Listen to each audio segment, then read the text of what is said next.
Jack. All right. You got this stuff? Yeah. All cleaned and oiled. Oh, yeah. Beautiful. Beautiful. Let's get it on. Who are these guys? It's my theme music. Every good hero should have some. Hot damn, it's time to get down to the jam. It's time to get down, it's time to get down, it's time to get down to the jam. I said it's time to get down to the knowledge, gonna get on down with the know. On the morning coffee show, on morning coffee with Keith, here on Pop Culture Minefield.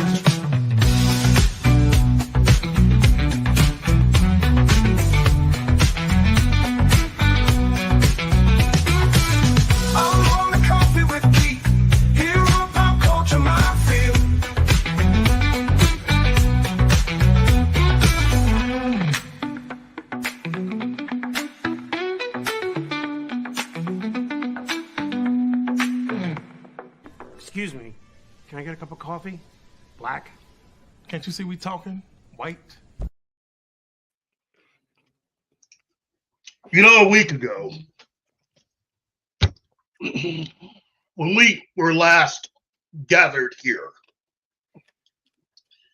the world was a particular way. And there were certain things that we pretty much knew for certain, that up was down, left was left, and right was right. But up was still down. I have always had trouble with that one. that the original Star Wars trilogy is still the best. That all the Disney new stuff still sucks. That Star Trek under Alex Kurtzman has been a complete disaster and is not fit for human consumption. And that pineapple definitely does not belong on pizza. Now we find ourselves here. And I'm at a point where, oh my goodness. Yeah. Well, I mean, we started on time today. That's what we negative. And you know, and suddenly pineapple is great on pizza. And hold on, wait, stop the show. Whoa. Yeah. I will close the stream and reinitiate it in half an hour. Ben, are you all right? Well, I didn't say Kurtzman Trek was good, did I? I don't know. That's kind of close. I mean, kind of close. Yeah. Although, you know, let me at least also, since we're talking about that, you know, everyone agrees that they wish that this had gone right with Kurtzman Trek. Well, speaking of going right, it would appear that Stargate's coming back. Yes, that was the thing I wanted to. I was looking for. Yeah, they've got Amazon has a thing for a Stargate series coming up. I saw. Yeah, that's both good news and bad news. Good news coming back, and it's been a long time coming. Bad news is on Amazon, and we know how they get. You know. Well, however, until we see the show, the final product, this will be Schrodinger's Stargate. Right. Well, it is good. It is both good and bad at the same time. So, Keith, I know that you're going to know more about this than I am, but who do they have as the showrunner? Okay. Good question. And I will let you know that the showrunner is actually someone who actually got his big break working on those shows. So exactly. This, in many ways, with the way that this has been described, it almost seems like this has more in common with Star Trek: The Next Generation when they made the announcement for that than it does with Kurtzman, Trek, or anything like that, and I feel good about that. I am not expecting any of the actors from any of the previously previous versions of Star Trek, Stargate, to make an appearance. Except I as, like the fact. I would say maybe as a cameo, but yeah, not.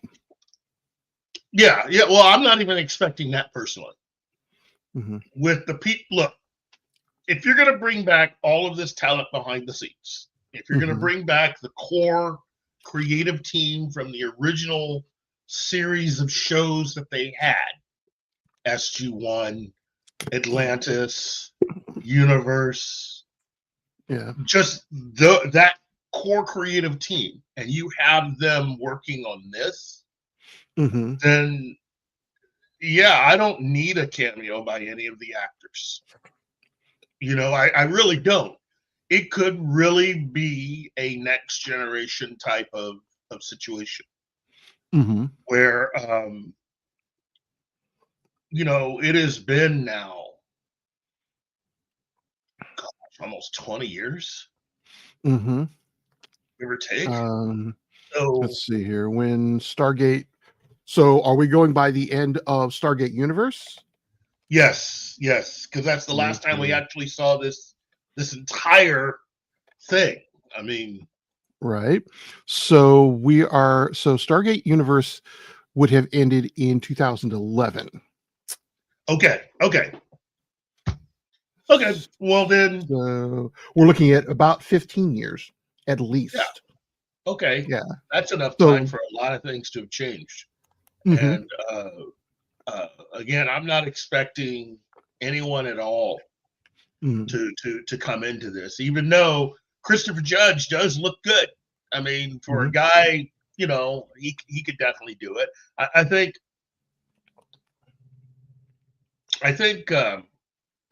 not. Yeah, I think it was. I remember saying that there was an announcement that they were going to do at San Diego Comic-Con, and then they decided not to do it at the last minute. Right. It was going to be about Stargate. It was going to be about the return of the original actors and using that as sort of like a way of all the actors associated with Stargate. And they were going to concentrate, I think, on SG-1 and Atlantis. All the actors that wanted to participate in this new show would be allowed to participate. Anyone that didn't wouldn't have to. And so it was going to be like a combination of the members of both SG-1 and Atlantis together on one show. And they pulled the plug on it before they were able to hit the stage at Comic-Con in San Diego. So, and I think that was this past San Diego Comic-Con. I think it was either this one or the one last year, one of the two. And at the time, I don't think they had a lot of people connect. I mean, I think you were dealing with maybe Brad Wright, maybe at that time. But now it's going to be more than just Brad Wright behind the scenes. And that's great. The creative side, the creative forces behind making all those shows what they were, returning to work on Stargate is really a great thing. And so that's the reason why, in my mind, it's looking like we're going to just do Stargate The Next Generation. That's great. Yeah. And you're talking about Christopher Judge looking really good. Michael Shanks, not so much. Amanda Tapping. Amanda Tapping looks good. I mean, Michael Shanks. Michael Shanks has time. He's got time to work on it. I mean, I mean, if it's really going to be difficult, dude, come to America. We'll fix you up, man. We will get you with a great trainer down here, and we will make sure that we get you back in working order and get you ready to go. Let's see. Real Popcorn Geek. Hey, Stargate Origins was 2018. Whether or not it's canon, I'm not sure. At this point, I don't think so. Yeah. Dean, okay, you're right. Even Dean Devlin and Roland Emmerich are involved, which makes, okay, for me personally, I love that because I love the original film. And I didn't like the fact that they were kind of pushed out. They found a legal way. No, not really pushed out. They found a legal way of operating everything without them. So to me, that was the only downside about everything that has gone on since Stargate SG-1 was the fact they found a legal way around cutting out the two people that were directly responsible for the movie and the idea and everything else. And that's the only downside with all of this stuff. But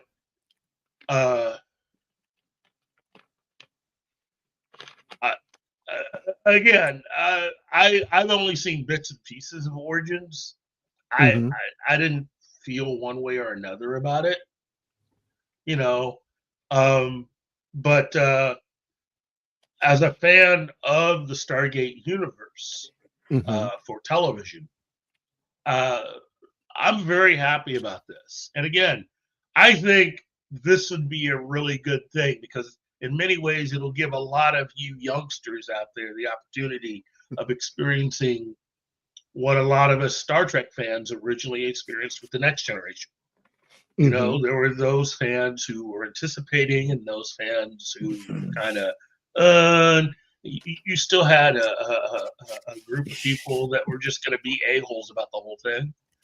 And the unfortunate thing is over the decades, well, you know, the story now is, oh, everybody hated it. Well, no, that's not quite true. There were people who were a-holes about it. Nobody really hated it. And nobody really put themselves out there to go, this is the greatest thing since sliced bread. That didn't happen either.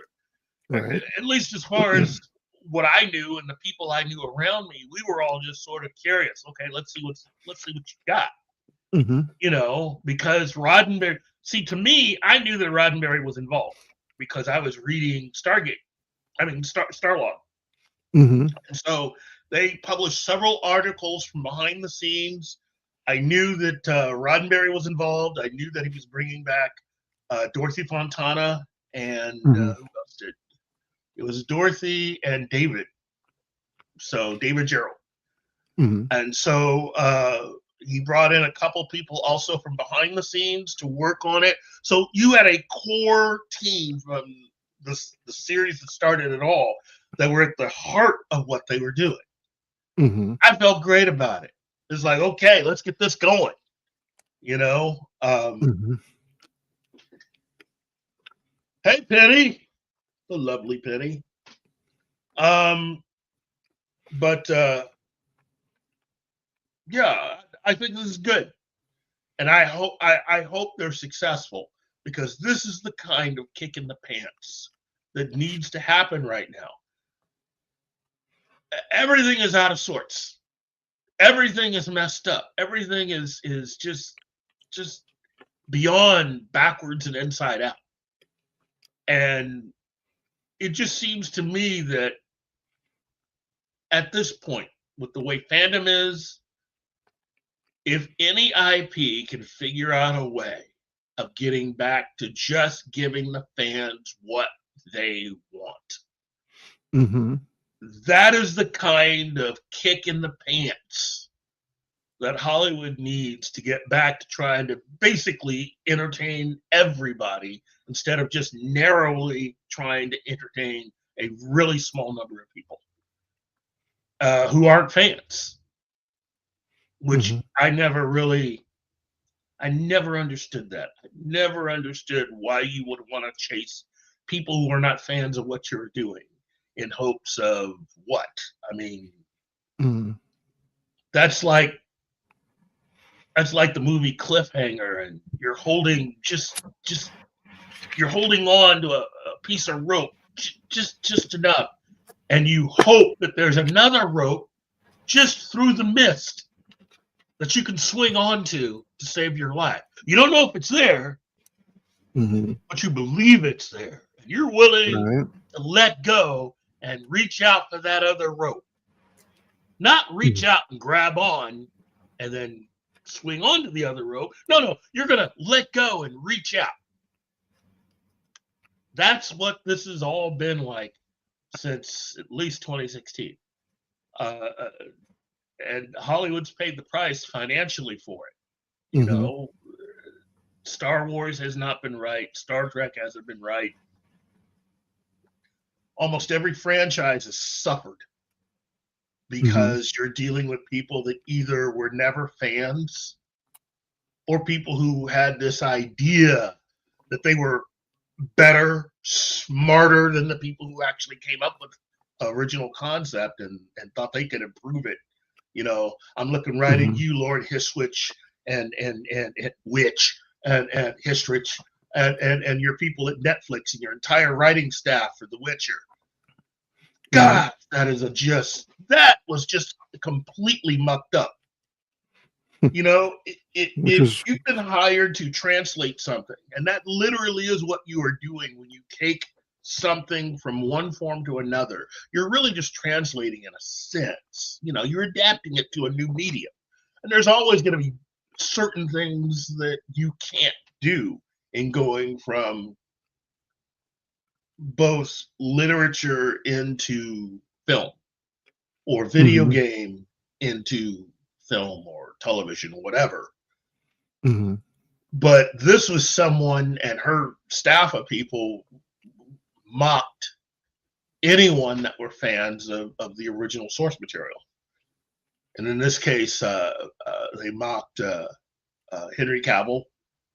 Well, yeah, when you lose the best casting choice, I think, because he proved that he's a good casting choice for. He's king of the nerds.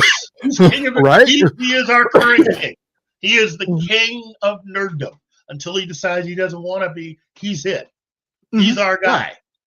You know, and a lot of us only got excited about The Witcher only because everybody saw that mock-up.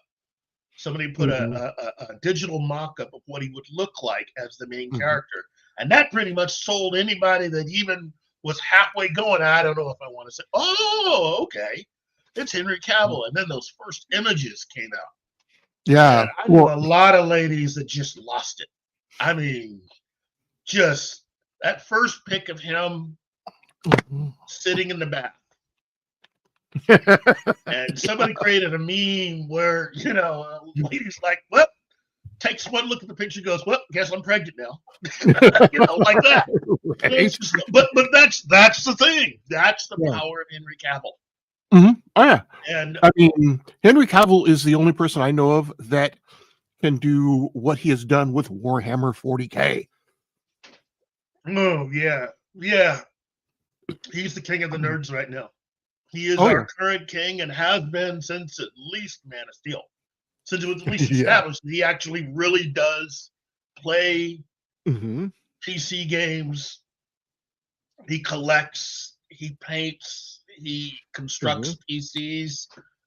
I mean, there's a lot of non-nerds going, wow, you know, taking a look at Henry Cavill doing all this stuff. And a lot of us guys have been doing it for years going, well, see?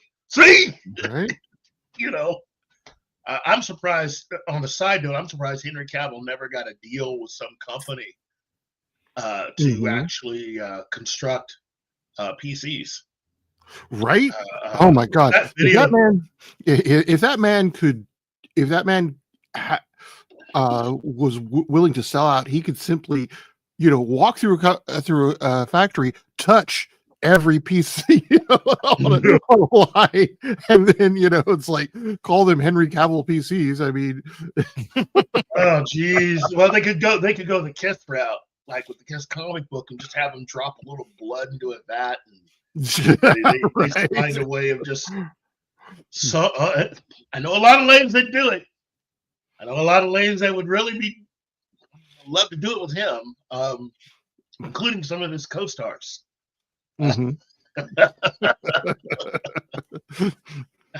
I mean, you could only apologize so many times on so many different talk shows before. I mean, if I were her husband, it's just like, okay. You know, I'd have to just go, okay, one time. You could, one time. Right? Because Yeah. it's not like you're going to stop her. Yeah. Really want to make it happen. It's not like you're really going to stop her. Wow. But first of all, also, let me at least say hello to everybody in the chat. We got a really, really cool chat. And let me just say thank you to everyone. Gambit, of course, because, you know, Gambit first. Andy, tomorrow. All right. A real popcorn geek because, you know, Sally Forth and Penny, the lovely Penny, and everyone else. Man, I just love this chat. I mean, geez, we could do an entire show just about what's in the chat. Anyway, Right. Well, people talking about the running. Was it the Running Man? yeah. You know, Yeah, go ahead, Martin. Did I call it on that or not? Yeah, you did. what was your call on the Running Man? That is not Scottish. Not Scottish. Yeah, and if not a Scottish, it's trash. It's crap.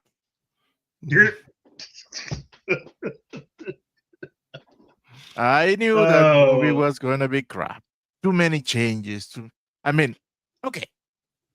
Nobody tells to me, well, what about Ernest? Well, Arnold Schwarzenegger's movie was not The Running Man either.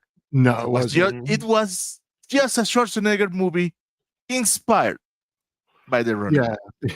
Someone had read The Running Man. Yeah. No. They didn't read it. They have their friend read it and told them about it. Yeah. Oh, yeah. Well, so it was an 80s Schwarzenegger film. That's it.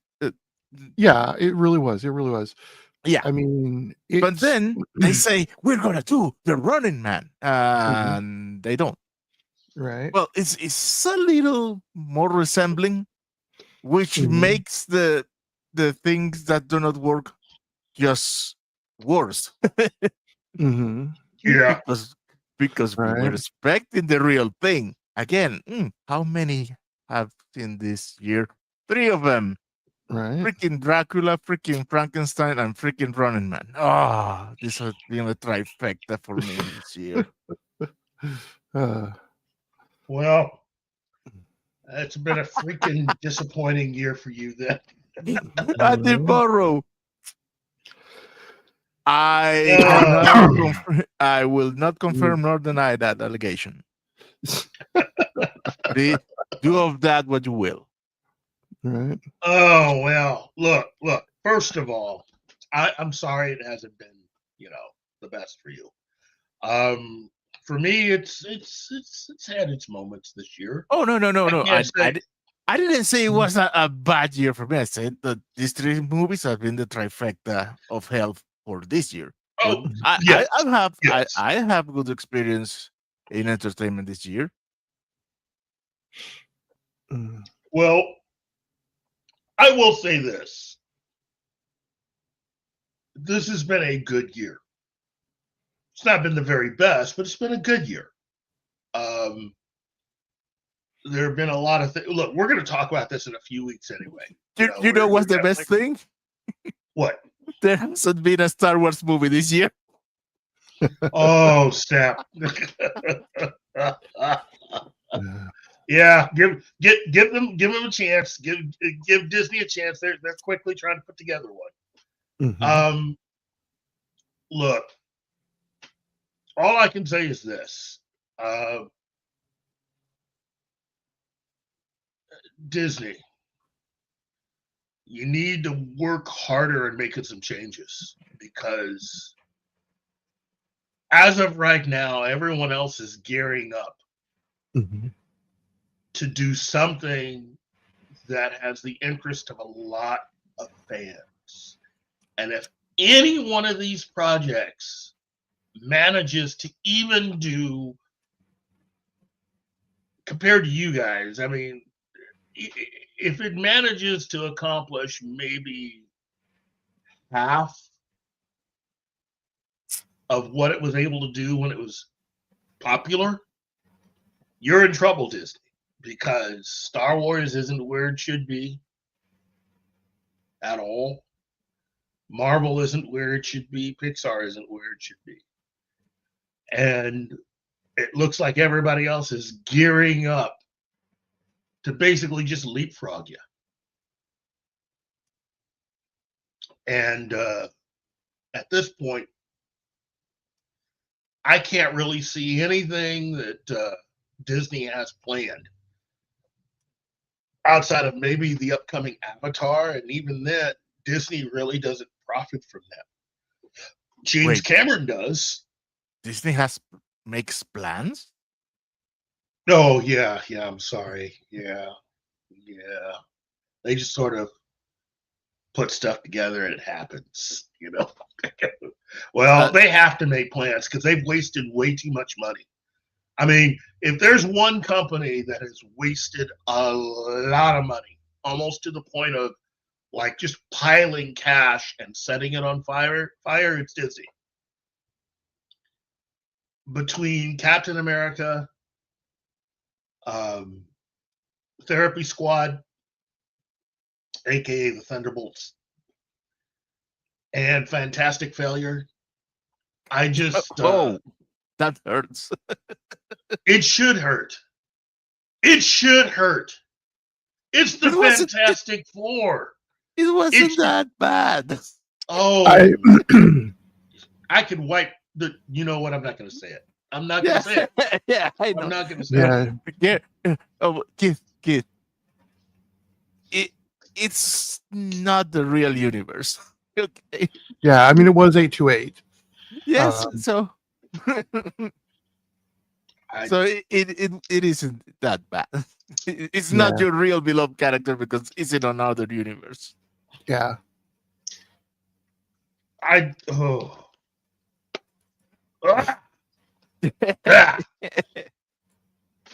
just. Oh man, I understand you.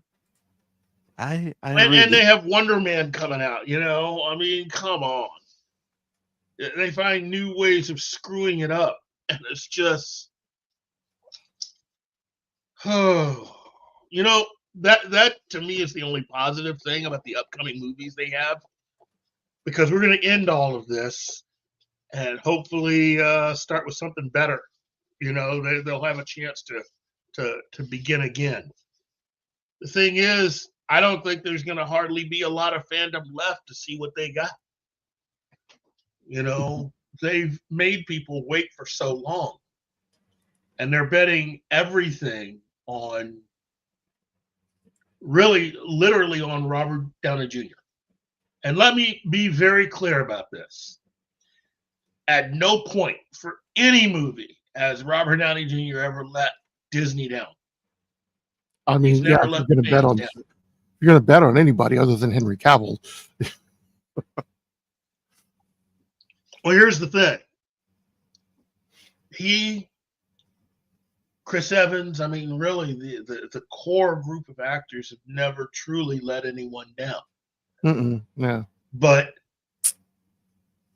Kevin Feige just isn't who we thought he was. You know, I mean, if I were Kevin Feige, I don't think I would have allowed my ego to make even half the mistakes that he's made behind the scenes.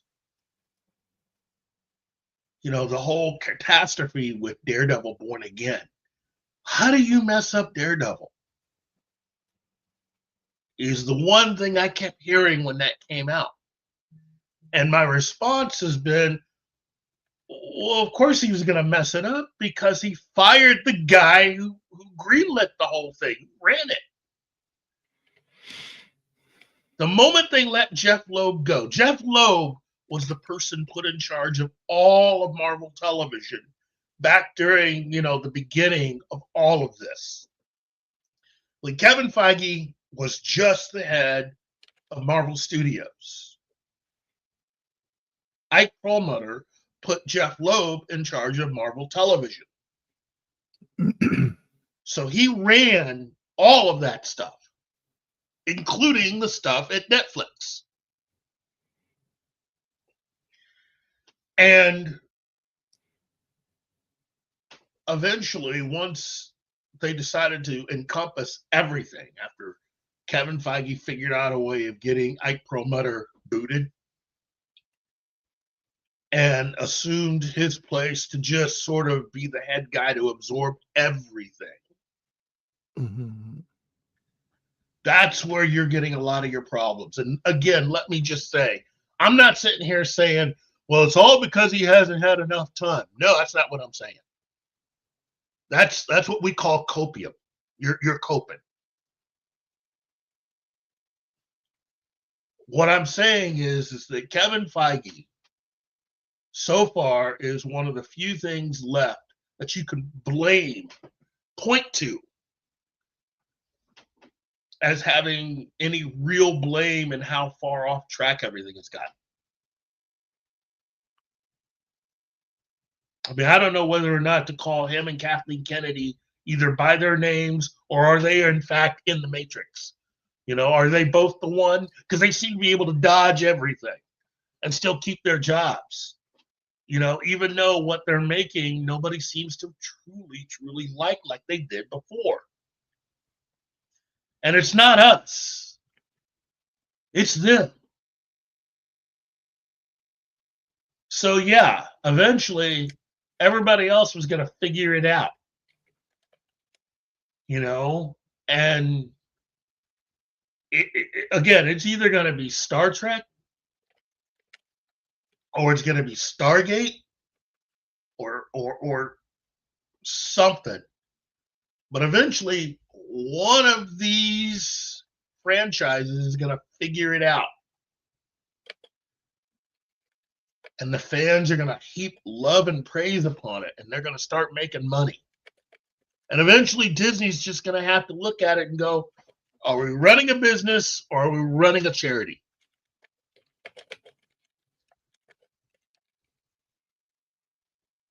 And if you're running a charity, is this charity chick, and why is she making all this money? Bad joke. Well, but I feel kind of bad for Disney, but at the same time, they brought it on themselves. Keith. Yeah. I hate to interrupt you. But Andy Morrow has gifted 5 Pop Culture Minefields membership. Yes! Thank you, Andy Morrow. And the winners Andy. are Sci-Fi Mombi, yay. Yeah. Ariel Ballet, Jonathan Hancock, Paul Metallicus, and Pat S. So Yes. And evidently applause.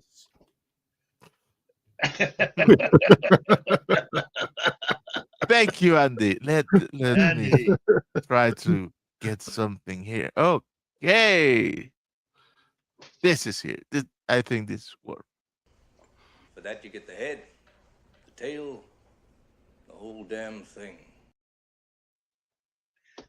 Thank you very much, Andy. Thank you. Thank you very much. Look, let me at least ask this. Since Andy, since you did that, let me ask you a question, Andy. No pressure or anything. Oh, well, that's a decent enough movie. Let me ask you this, Andy. Out of all the franchises right now, which do you think has the inside track to basically being fixed and or coming out as the best shot at pleasing their fan base to the point where they can almost get back to where they were? You know, that's a good question to ask.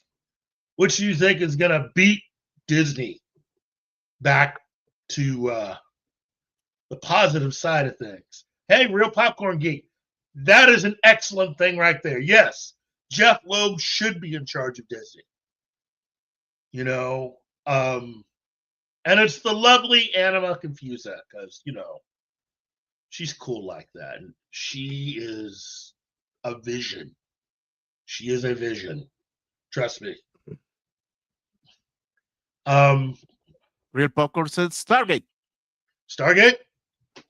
Got to vote for Stargate? Okay. I think But Stargate's on the right path.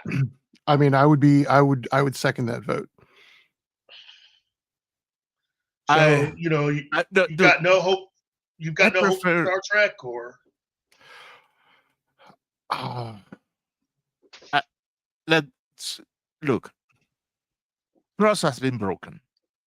Yeah. If they want to regain our trust, I would say it's safer if they start with an original IP. Yeah. Mhm.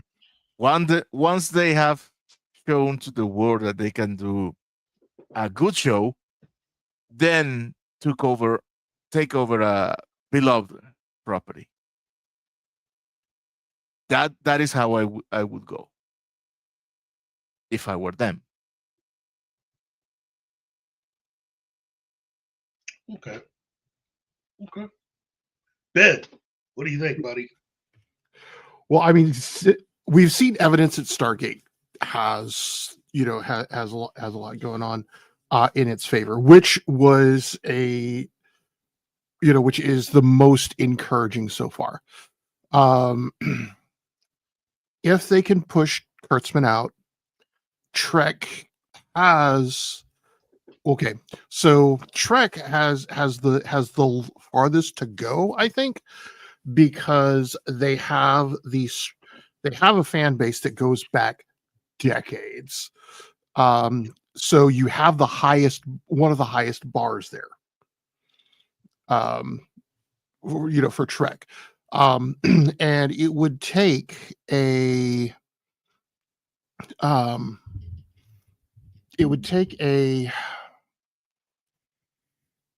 seismic shift in the way Hollywood approaches Trek for the right people to, the people, basically the people who love Trek, to get back to the helm of it.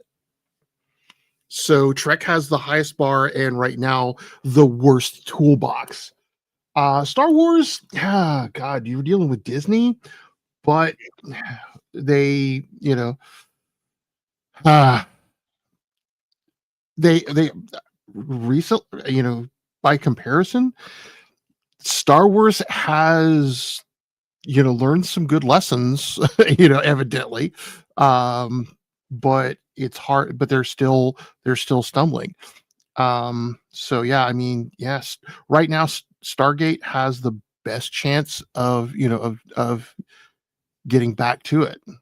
The other two have really high bars. Like I said, really high bars and really crappy tools by comparison. Well, I believe that. First and foremost, I think Kurtzman's already gone. Well, we only believe that all when the changes being put into effect as of right now. They do all their filming for their shows up in Canada, and the place where they do all their filming, the sets that they are using for Starfleet Academy and others, these really big sets that they've spent all this money, including building what is advertised as the biggest set ever in the history of Star Trek. Yeah, they have until December, mid-December, and then all of that's getting torn down. Not placed in storage, torn down. He's done. Because he would never allow that if he were coming back. And in order for him to come back, he would have to also agree to basically coming back to work for Paramount and not be the boss of Star Trek. No matter what, if he comes back, he will not be the boss. He'll have to run everything by Paramount. Because that's not the way he's been doing it. His contract up to this point gave him the rights to basically do whatever he wanted with Star Trek. So, yeah, he's out. That's the reason why you got the announcement of the new movie. I mean, the new movie that they announced. These are not people that have anything to do with JJ or Kurtzman or anyone. These people were brought in by the Ellisons and their group. Turns out there's a wiggle room in that contract. Kurtzman and his people are only for television. The film people can do whatever they want. And so Star Trek, no matter what, Paramount has decreed that those sets in Canada will be removed and that space used for the new movie. So no matter what, there's something to celebrate come this December.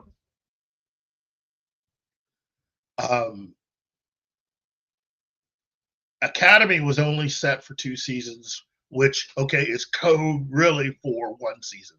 Really, the number of episodes they have is pretty much how many episodes they would have had if they had actually had a full quote-unquote season order. So, to me, it all has to go. I've been saying that for anybody that's followed the show knows how I feel. You can't just take parts. It all has to go. There'll be no adapting parts of Kurtzman Trek into whatever else you do. It's all going. And I've been saying for the longest time, all you people who have been hoping for Star Trek Legacy, you might get it. It'll just be in a different form, if it does. And they will not be using any of the Kurtzman characters. Again, unless it's a character that existed prior to Kurtzman Trek, any new character that you saw introduced into Star Trek when Alex Kurtzman was working on it belongs to Alex Kurtzman. So if you're a fan of Picard Season 3, basically what I'm saying is say goodbye to Jack Crusher, say goodbye to Raffi, say goodbye to Geordi's daughters, say goodbye to the entire storyline for Riker's family. All of that goes. Oh, no. Please All don't. of it goes. No. Yeah, I know. It's a hard thing, but all of it goes. Picard dying and being a robot, all that goes. Bye-bye. Now, you could approximate a version of that. You just can't use those particular storylines and stuff, because that would make it pretty much aping what Kurtzman's already done. So, it also means the character of Captain Liam Shaw, he's gone too. That hurts. Now, that one hurts. Wait. Having said that, you can still use all of the actors. And the sets, wait. And, belong to CBS. And that since Kurtzman Trek, I don't care what anybody says, that is not the prime time, the prime timeline. No. You can have the primetime version of Liam Shaw with the same actor. Yes. You could have a different character. You'd have to call him a different name, but you could make him kind of like Liam Shaw, just not name him Liam Shaw. Jack Crusher then would have to become somebody different. You could still have him be Picard's son. You could even have him be Picard and Beverly's son. You just have to call him a different name. His name wouldn't be Jack.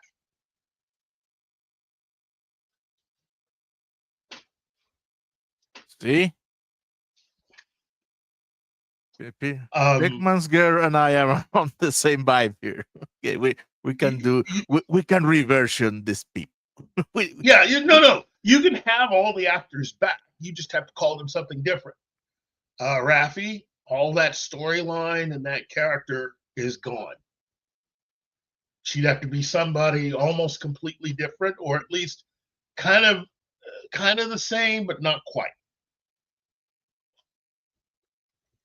Can't make her a drug addict. You'd have to change to something else. Please. Making a competent officer of Starfleet. Yeah, that's the only move they've got is making everybody competent members of Starfleet. Which, I mean, that's kind of the point of being an officer of Starfleet, is that you've proven yourself competent. Yeah. You know? Tell it to everybody. Tell it to everybody in Strange New Worlds and all the other spin-off shows they've got. Gambit, it's not so much that it's the LGBTQ content. It's the fact that the way Kurtzman Trek is doing it is just not good. It's just not good. The writing is just it would be a step up if it were subpar.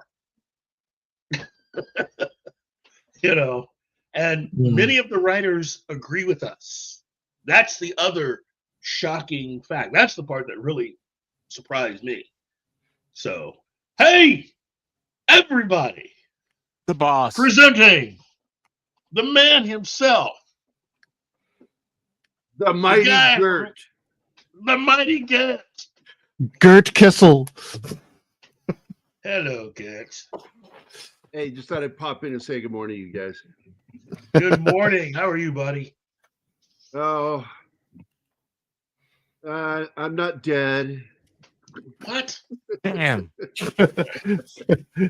You're not allowed to be dead, Gary. You still have a cover to finish for me.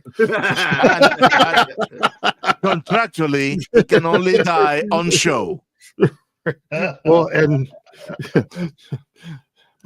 I've said time and time again that what'll end up happening is I'm going to fucking stroke out during a show, and everybody's going to say, "Stop fucking around, Gary."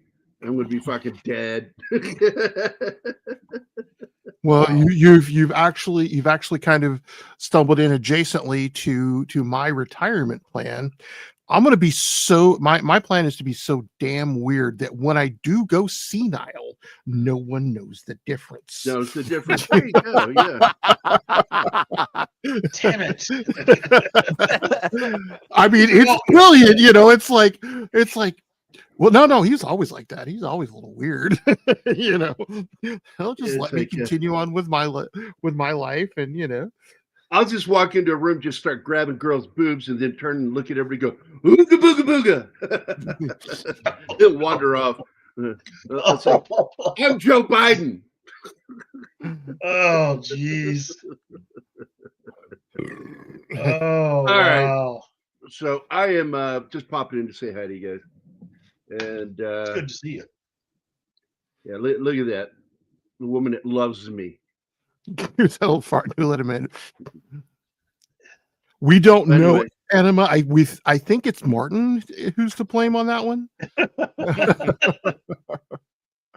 No, I'm just letting her know, because I don't know if she's reading her messages, that I'm actually in the other studio too. So I was just going to come in here and say hi, and then get my fucking fiance, because she's stuck watching this show.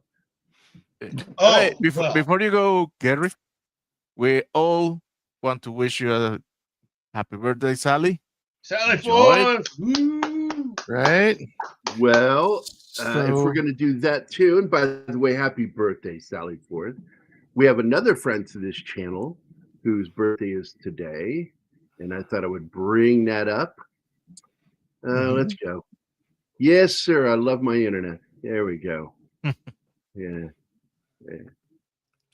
So Sally Fourth, if it's your birthday and are you getting promoted to Sally Fifth? Or are you just going to drink the Sally Fifth?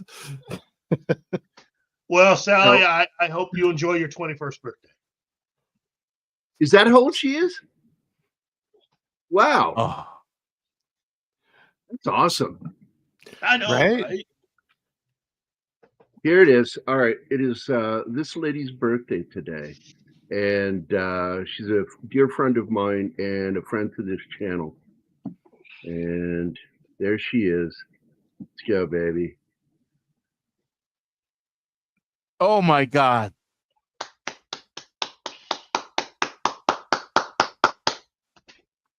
John Wow. Young's birthday is Happy today. So birthday, Sally, Sean. you share a birthday with Sean Young.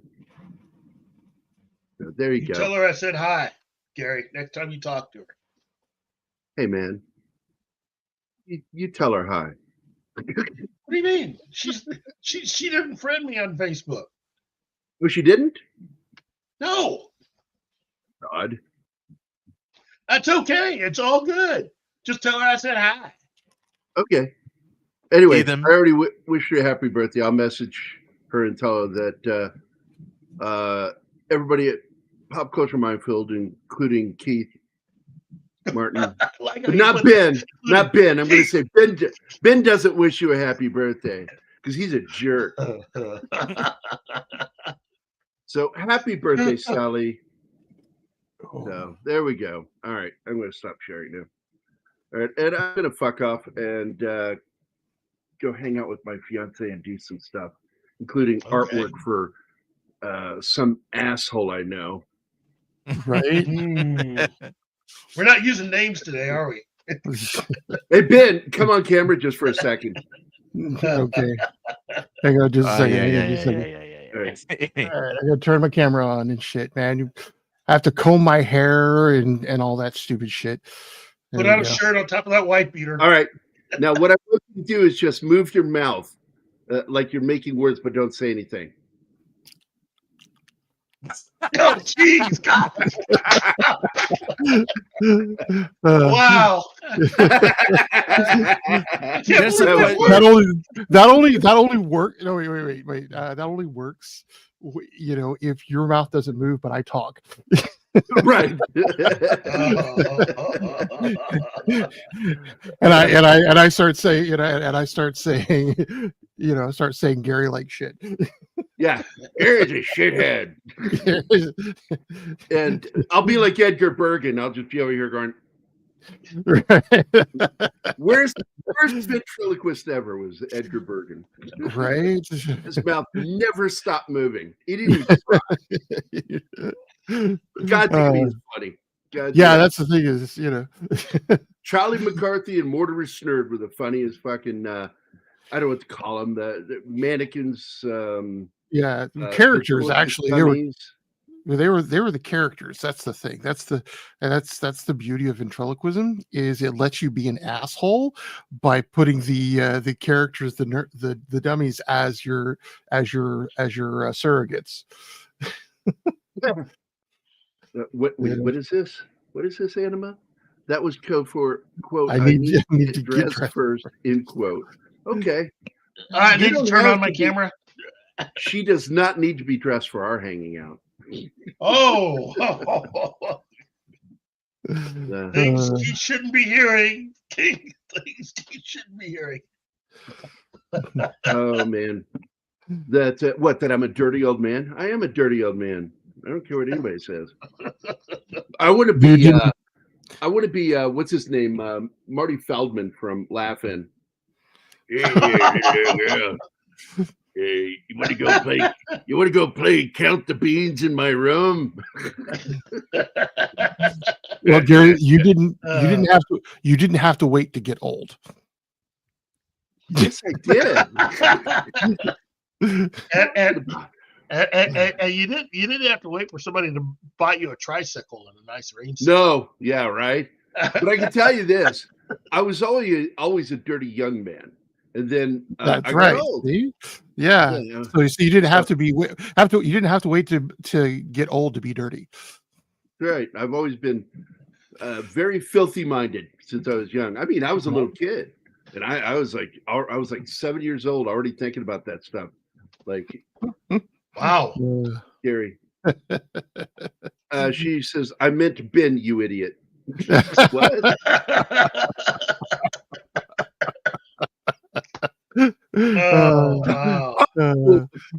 Okay, so you were saying that why he took so long to get on camera was because he had to throw a T-shirt on. Okay. The funny thing is that I'm like 150, I like 100 yards from my house. So yeah, that would take me a lot longer. Holy shit! Like you have a separate building that you do this in? Yeah, no doubt. We have okay, so I've come up in the world since you last saw me in person. We have like 6 acres, and my girl and I have like a separate building where she has her craft room. I have my workspace where I have all my crap and my, so yeah. I've got a separate she's building. got a bin box. She has what we call the sweatshop. That girl seriously, though, that girl she's got a couple sewing machines, she's got a quilting machine, she's got just yards of fabric. Come the apocalypse, we're covered for clothing. So yeah, no, we can't defend ourselves, but we will make you some nice stylized clothes. Oh no, we can defend ourselves too. Don't make that mistake. Or I might need your shit, but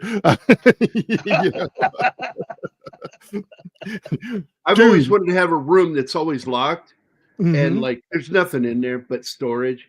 But I would like to just like tell people when they come over, this is our dungeon where we do S&M and B&D stuff, and then just have them weird out like, is that really? Do you think it is?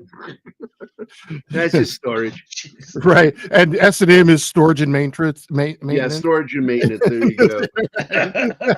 This is the S&M room, storage and maintenance. And by the way, Gambit, I meant Artie Johnson, not Mark Feldman. Right, Mark Johnson. Artie Johnson was the dirty old man. Also, he was the German soldier hiding in the bushes going, very interesting, but stupid. I loved Artie Johnson. Right. Miss him too. Yeah, he died in 19, I think. I'm just expecting from either extreme old age as a dirty old man or from something related to the stick. So hard to tell. But anyway, I'm going to bugger off, guys. I'll see you guys later, okay? All right. Good show. Buddy. All right. Bye, man. Bye. Bye-bye. Yay. Hit the buttons. Okay. There we go. I'm going to hide again. Okay. So, look. Let me at least get around to the big thing, though. Because the rumor about the Snyderverse, I'm hearing from a lot of different places. And I'm telling you right now, I would prefer that Saudi Arabia not get into this, that they not own something like Warner Brothers. But if they do, and if their plan is to basically restore the Snyderverse, or at least from what I've heard, finish out the Justice League trilogy, I can't say that I would be opposed to it. I really enjoyed Zack Snyder's Justice League. That's a nice part one there. Okay. I wouldn't mind seeing part 2 and ultimately the penultimate part 3. Okay.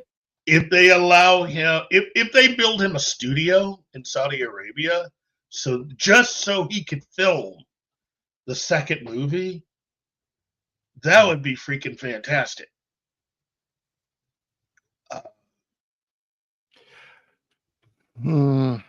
And then word comes in, that it's not just him, but it's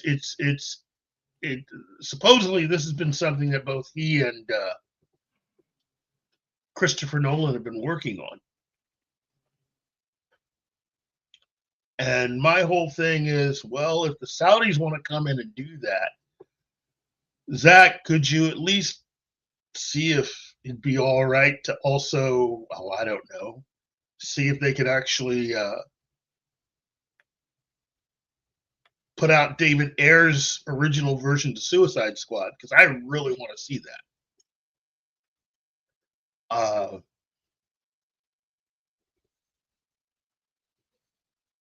Real Popcorn Geek says, I'd much rather take the company that's not partnering with the Saudis, even if that's Netflix. Yeah, I'm not a fan of Netflix taking over Warner Brothers. Then again, I'm not a fan of Amazon taking over Warner Brothers either. Bye, Anima. Bye, Anima. Gambit, no, he's not joking. He is a dirty old man. He's being quite honest. Yeah. No, he's happy about it. Yeah. Yeah. But see, here's my concern with having a studio in Saudi Arabia. Is that you then have way too much influence, of an outside the U.S. company on U.S. Copyright, IP. Yeah. I'm not a big fan of the Saudis overall. I mean, just because they're not. There are issues. There are issues. Yeah, and you put too much money in the hands of a few people. Jeez, it's. I mean, you suddenly there's no one around to tell them no, and that's never a good thing. Yeah. So if you have a studio that's not in the U.S. that is in a situation like Saudi Arabia, I just it causes problems for me creatively as a writer. I'm sitting here going, there are going to be certain things you cannot film there. Not even mention. Yeah, right. And perish forbid that you try to put together anything that they don't like. Well, yeah, I can see all that. I mean, I think we were all pretty much in agreement. It's kind of it would throw things off a little too much. Yeah. I don't like the thought of anyone from outside the United States having their hands on all that IP, especially the DC related IP. Look, again, as I said before, if they're wanting to just help Snyder accomplish something, I'm down with it. But I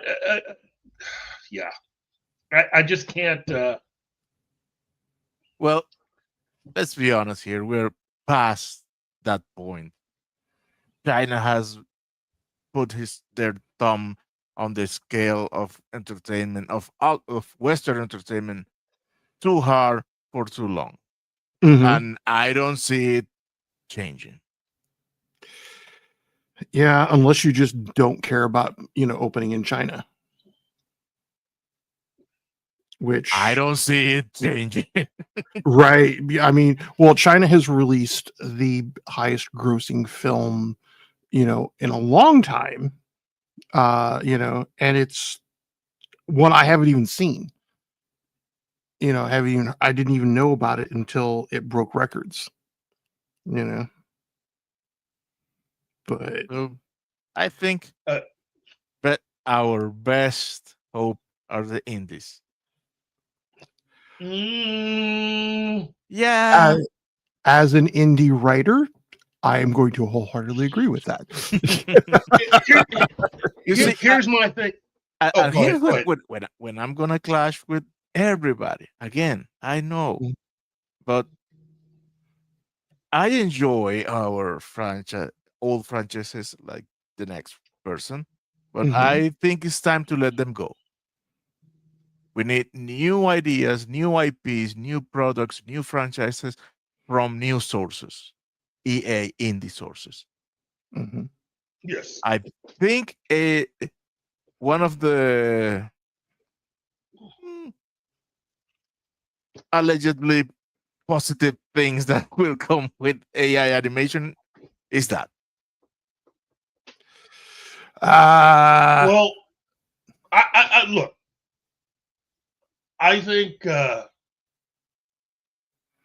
independent filmmakers, independent way of doing things.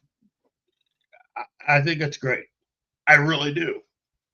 Do I think it'll be enough to save the entertainment industry the way that it has been?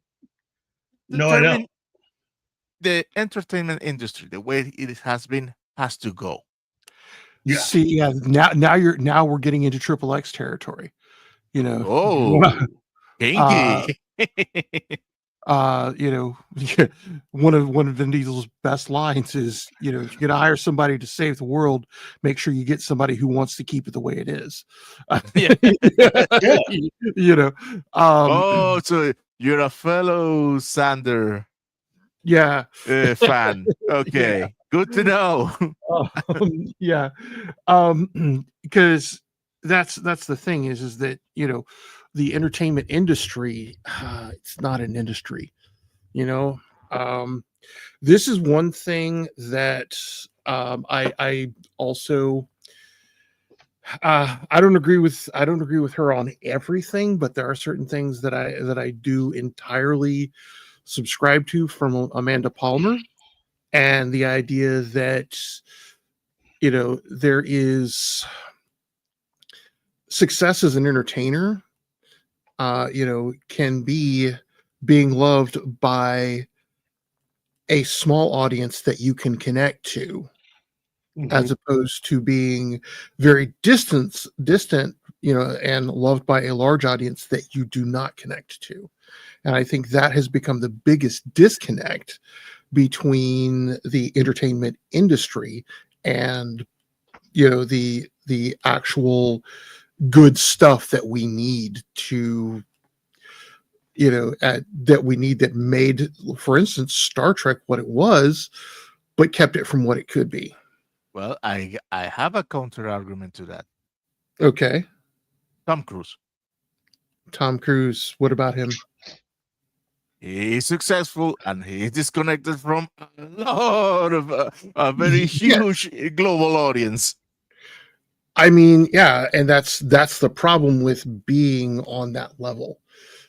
And here's the thing that, because I don't know. I At least new things would do is good. You're correct, Gambit. New stuff, new approaches. Because here's a problem we're dealing with DC and Star Wars. Well, DC, and Star Trek is, um, with DC, Batman. Batman originally came out in the 40s. Came out decades ago, almost 100 years. Mhm. And now we're trying to having to reinvent Batman every couple of decades to keep him relevant. Which, and it's why we're having to reinvent Superman every few decades to keep him relevant. The Superman that we saw in the current movie is a product of 21st century, 21st century mores, mores, and and such. So yes, he is going to be different than Cavill's Superman, because that Superman would have been raised differently, than even Cavill's Superman, or the original Christopher Reeve Superman, and so on and so forth. Um, which is why we need new IPs instead of trying to constantly, you know, resurrect that dead horse. you know, let those characters be who they are. for their time. Let's make our own. Well, you guys bring in interesting points up. No, I mean it. Yeah.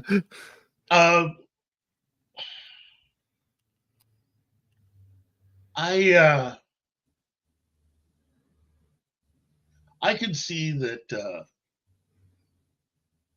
Well, in my opinion, the real prize truly is DC Comics. Everything else is just it's just variation on theme. DC Comics needs to concentrate on being good at what they're good at. They need to have someone who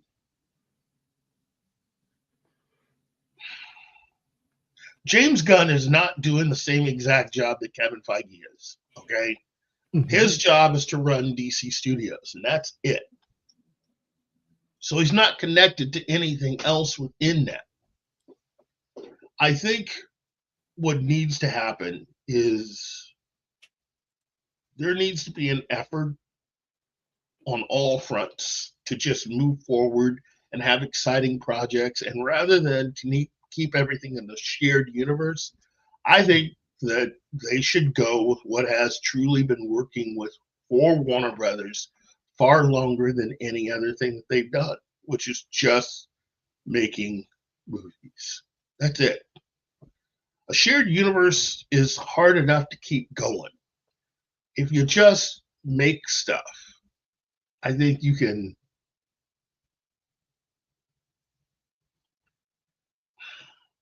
make that work. Yes. And what I mean is,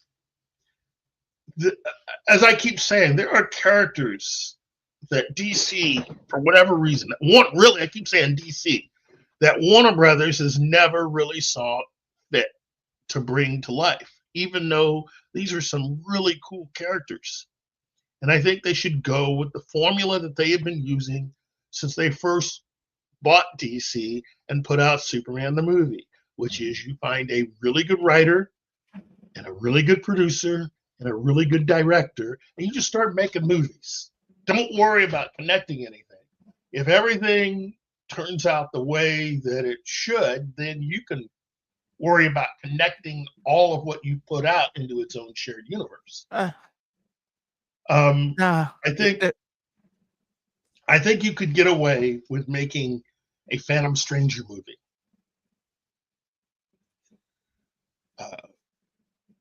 There aren't very many characters like that, let alone characters like that even in Marvel. I think you can get away with that. I think you can really get away with a Dead Man movie.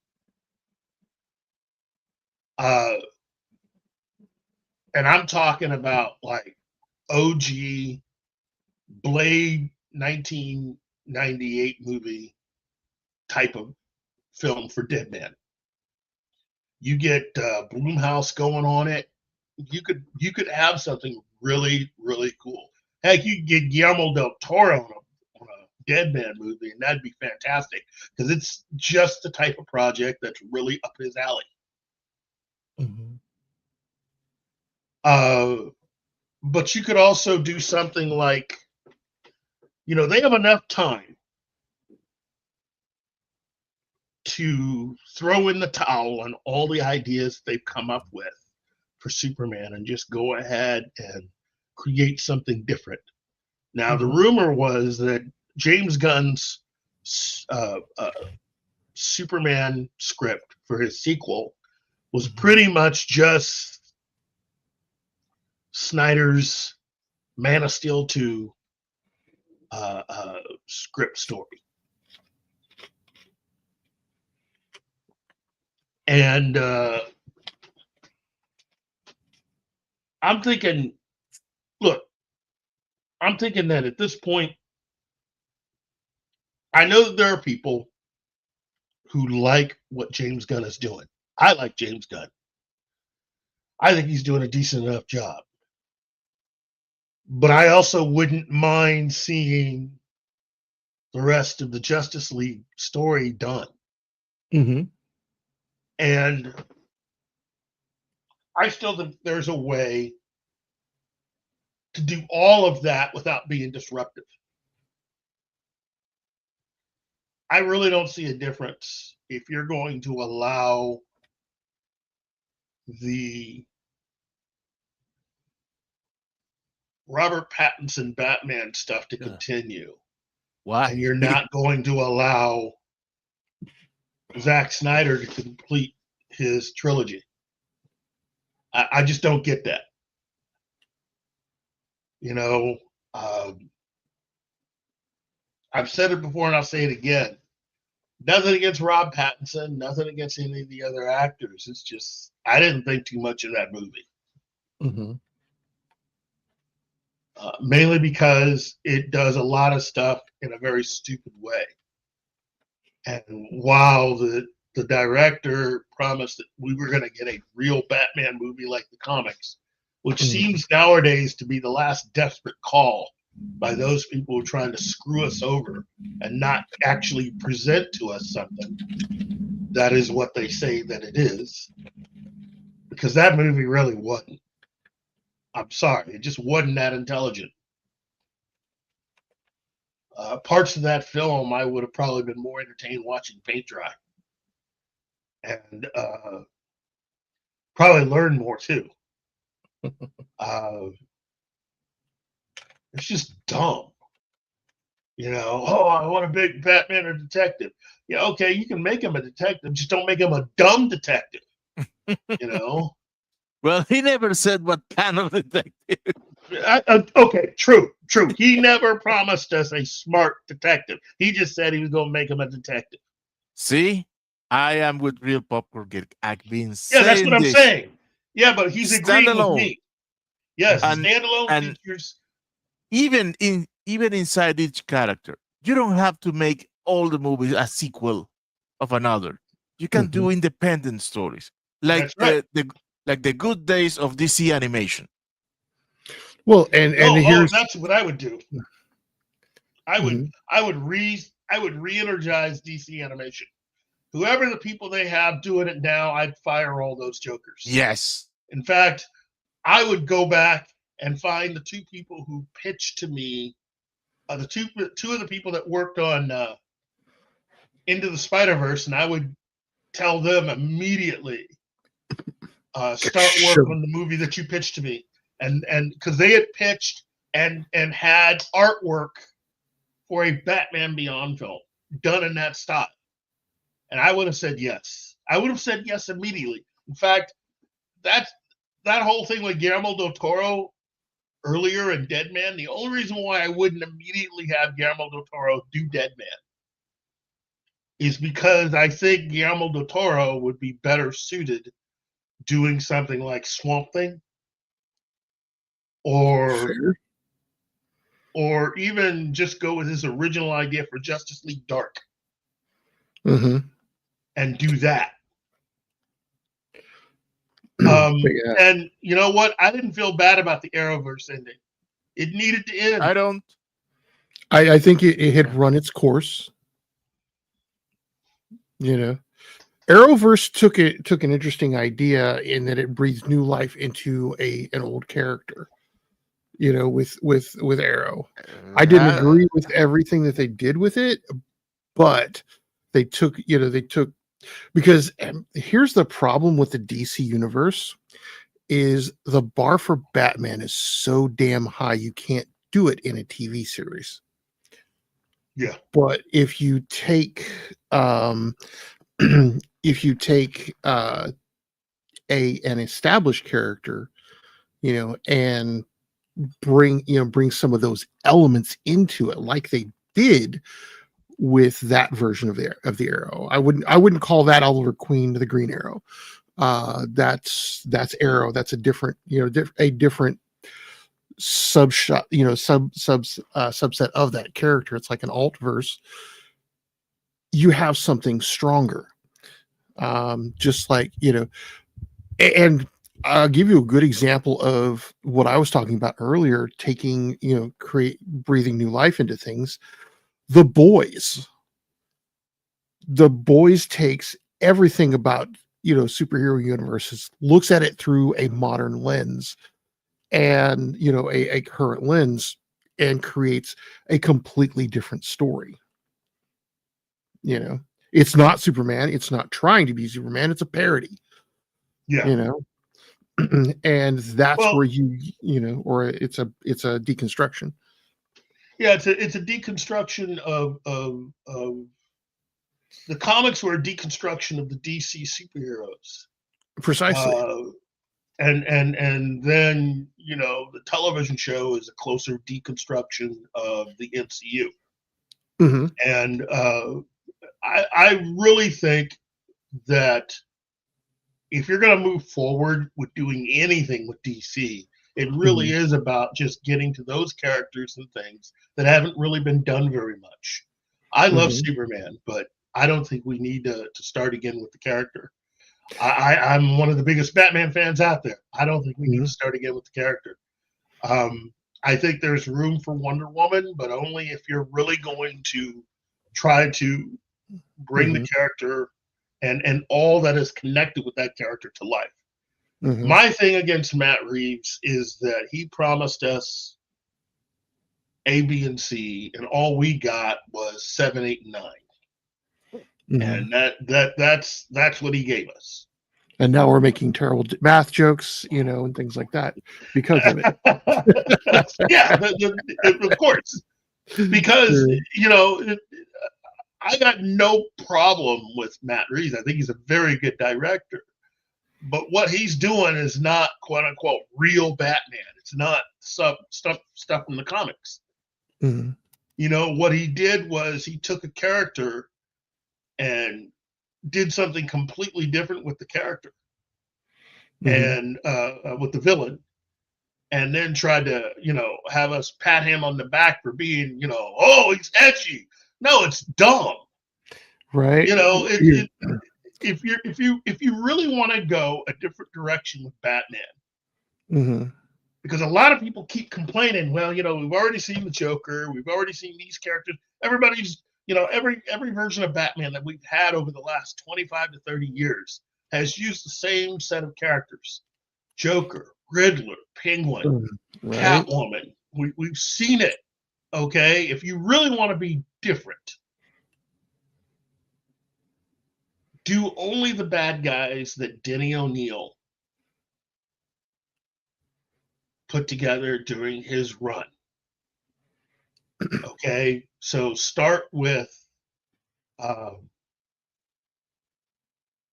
you could start with Ra's al Ghul again, but do it slightly differently. And I know, the Arrowverse really mucked it up there. Because Ra's al Ghul, that whole thing has all been overdone because they did that also with Batman Begins. They did do it with Batman Begins. They made it part of his origin. I don't think you'd have to make it a part of his origin, but there's some stuff there, and there are things with Ra's al Ghul they never got around to adapting live action that you can still do. There are some things with. There are some things with, like, you could do some different things with Gordon. You've yet to. Nobody has ever really put together the complete Batman family in one film. That's that would be great if they could do that. It is a tall order, but it can be done. Yes, it can be done, but I wouldn't do it. I think we've gone about as far as we could go doing variations on a theme. Everybody's still stuck in the Tim Burton Batman version of doing things. And I think it's now time to really break out of that. There are a lot of characters, a lot of allies, and an incredible rogues gallery of villains. And in my opinion, if you're not using someone like Professor Pig or Victor Zsasz or the Black Mask or I mean, even Hush. For a That's part moment, of a whole. for a moment, I was thinking you Well, were gonna say Condiment King. Well, here's the thing. I mean, if done right, man has this vast array of, array of this huge rogues gallery. And I mean, if done right, you could make even Calendar Man just creepy and scary as hell, and a compelling villain. Yeah. If you do it right. Yeah. Because if you focus on Batman as detective, because here's the other thing I think a lot of superhero stories don't get is that the power of the Batman or of Daredevil or of Spider-Man is that they have the mask. The mask is what keeps them a step ahead of the bad guys. It is this is someone that the bad guys do not have leverage on. They cannot threaten them. They cannot, it's the mystery of the character that, and if you get someone brilliant but with a theme, and they figure out how to hamstring the cops, you need that's where you need that masked hero. And that's solely me as a writer injecting my own my own sensibilities. No, you're right, Ben. But let me take that a step farther. That's the reason why I'm saying if you're doing Batman movies, if you're doing stuff with Batman now and you want to be new and edgy, I think you should stick. Okay, if you really want to know what I would do right off the bat, if I really wanted to take Batman a different direction, live action, I would put him up against Hugo Strange. Yeah, good call.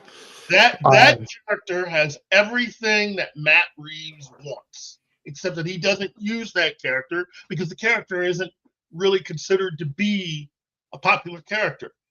My whole thing is why you got to take the Riddler and turn him into Professor Pig? Why do you got to take characters that already exist and just turn them into something different? Why don't you just go ahead and just use those characters? To me, I think Robert Pattinson's Batman, the Batman, would have been better had he gone up against Professor Pig. And you could have made this whole elaborate thing where in actuality, as Batman is fighting all these villains, he realizes that it's part of a big orchestrated plan by Hugo Strange. See, yeah, exactly. That elevates the entire thing and takes it out a whole new door. But they're not smart enough to do it because they really are not fans. I mean, that's the thing that really got me with Matt Reeves. Matt Reeves took extra time, took extra long, and then tried to convince us that he was doing it because he was getting into what the character was in comics. And then he does that. He comes out with that movie. It's not that good. It really was not that good. I know there are people out there that think that it's a great movie, but I think a majority of the time I've had my own show, I've already shown you all the different ways I think that movie was dumb as hell. I mean, it's just a dumb movie. It's not the worst movie I've ever seen, but it's dumb. Kid. I think you need to give it a chance, a movie. Maybe if you watch it 10 times in a row, you'll learn to appreciate it. You know what? I've never actually taken a bath and put the radio in the bathtub with me, but I know enough that that might not be a good outcome for me. Right. By the way, yeah. Speaking of, because I was just looking at Professor Pig and realizing that Grant Morrison had a release with him, and Grant Morrison with Dan Mora doing the art just had Batman and Deadpool come out, And the primary reason I know about this is because Gail Simone's going, "This is great stuff." And and if Gail Simone says that I'm going, okay, yeah, no, this is if Gail would, there's just room. There's so many there is so many characters within the Batman universe that you could take Batman and just having a few characters here and there, you could almost make it like something new. And that's my whole thing really with Matt Reeves. I don't buy the whole, it's the second year. That's BS. And then the time it's going to take them to get this committed to film, what are we doing? Is it year 3 now? Even though he's going to look like years older than what he was for the last movie? I mean, come on, man. If you want to do something different, use these other characters and do something different. You don't have to use the Penguin. You don't have to use the Riddler. You don't have to use the Joker. You're talking a character now that has 90 years worth of stories. If you can't at least find different characters to use and think about it in a smart way, then you shouldn't be doing any of this stuff. And again, I'm a firm believer that Ben Affleck got boned on that deal. He should have been allowed to make his movie, because his version of the Batman probably would have been just sick. I mean, just sick. Oh yeah. And I don't know, man. There's room for everybody, but you got to be smart about it. That's all I keep saying. There's room for everybody, but not everything. That's the thing. Yeah. You just be smart about it. Stop adapting the same 6 characters.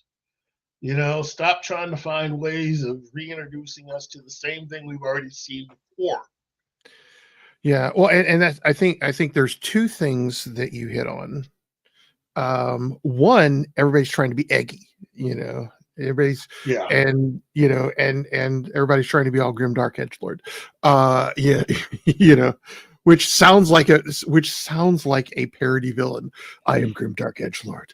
And the way to beat him is to drag him out of the house into the sunlight. But I think also I would love to see the whole Bat family, but you can't do that justice in a film. That takes a series. It would take a series to do the Bat family freaking justice. Especially depending upon where you catch them. I mean, just the Batgirls. I mean, just the Batgirls would take their own season arc. Starting with Betty and going to Barbara and on from there. I know. I just think that there's just so many characters and so much room to do whatever that it just seems to be more of a lazy excuse. If all you do is have a redesigned version of the Riddler be your bad guy, and just he was always kind of close anyway, but we're gonna let him kill people because it's edgy. It's that's not the Riddler. That is not the Riddler. He's not about killing people. He is about outwitting people. No. Oh God, that was my biggest problem with the Batman Riddler. Is like, that's not the Riddler. That's not Nigma. My God. I mean, Jim Carrey did a better Riddler than they did in that movie. And truth be told, I think in Jim Carrey's, he really only killed one person, I think.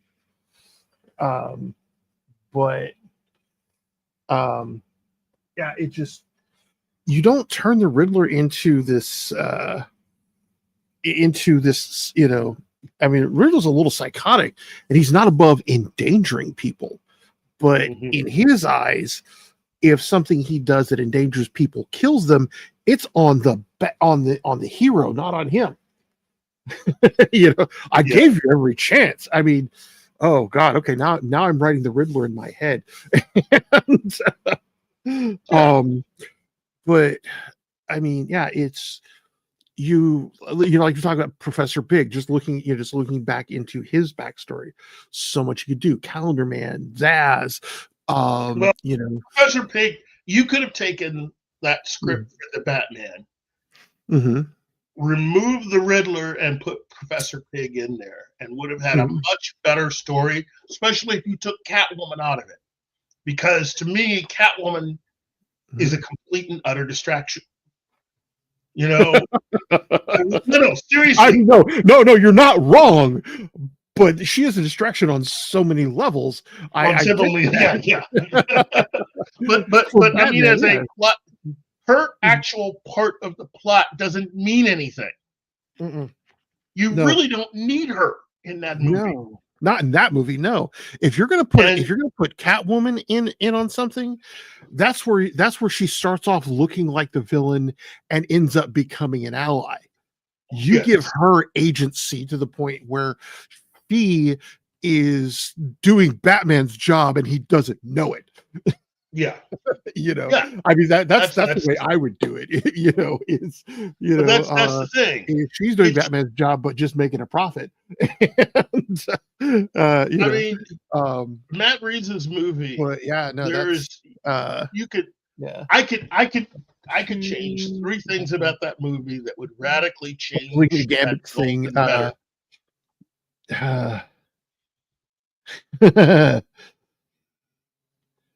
I'm just going through Gambit. Oh yeah. A lot of the argument about the Flash. Look, let me tell you something about the Flash. I think if Ezra Miller weren't weird AF, and if a lot of the visual effects had been where they should be, I think the film would have gotten just a tiny bit more love. But overall, that Flash does not. Well, no, don't put Ezra Miller in it. Good God, get Grant Gustin in it. Come on.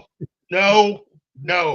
Grant Gustin's too old, and he's too connected with a version of the Flash that really does not work because it doesn't exist in the comics.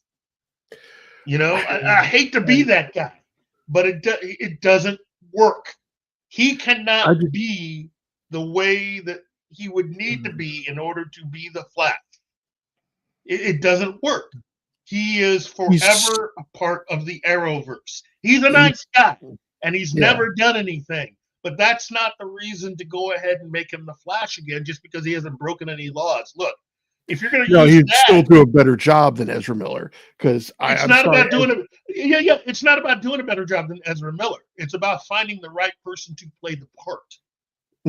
Okay, and at this point, you think he's going to do it for next to nothing? For one thing, Grant Gustin and his people are going to try to negotiate for slightly more money. I'm not saying they're going to get Ezra Miller money, but he's going to try to negotiate for more money. On top of that, you're going to have people that are going to be pissed off because none of the other cast members are there. Starting with the young lady who played Iris on the TV show. She wants to be a part. She thinks she's owed the opportunity to be in the movies that Grunt is allowed to be in. And my whole thing is, you're not owed anything. Right. I think owed anything. Right. I think you're taking a little more than what I meant into that, is that Ezra Miller is the absolute worst choice for the Flash. And even with all that baggage, Grant Gustin would still be a better choice. Not that there aren't better choices than that. Yeah. I think Grant Gustin was good for what they wrote him to do. My whole thing is not so much that I'm against Grant Gustin. I'm just against having to reuse somebody because well, now, you don't know how he is as an actor opposite all the other people he would have to act against. Right. Have you ever seen Grant Gustin act opposite Ben Affleck or Henry Cavill or even opposite Gal Gadot? He may not work out so well.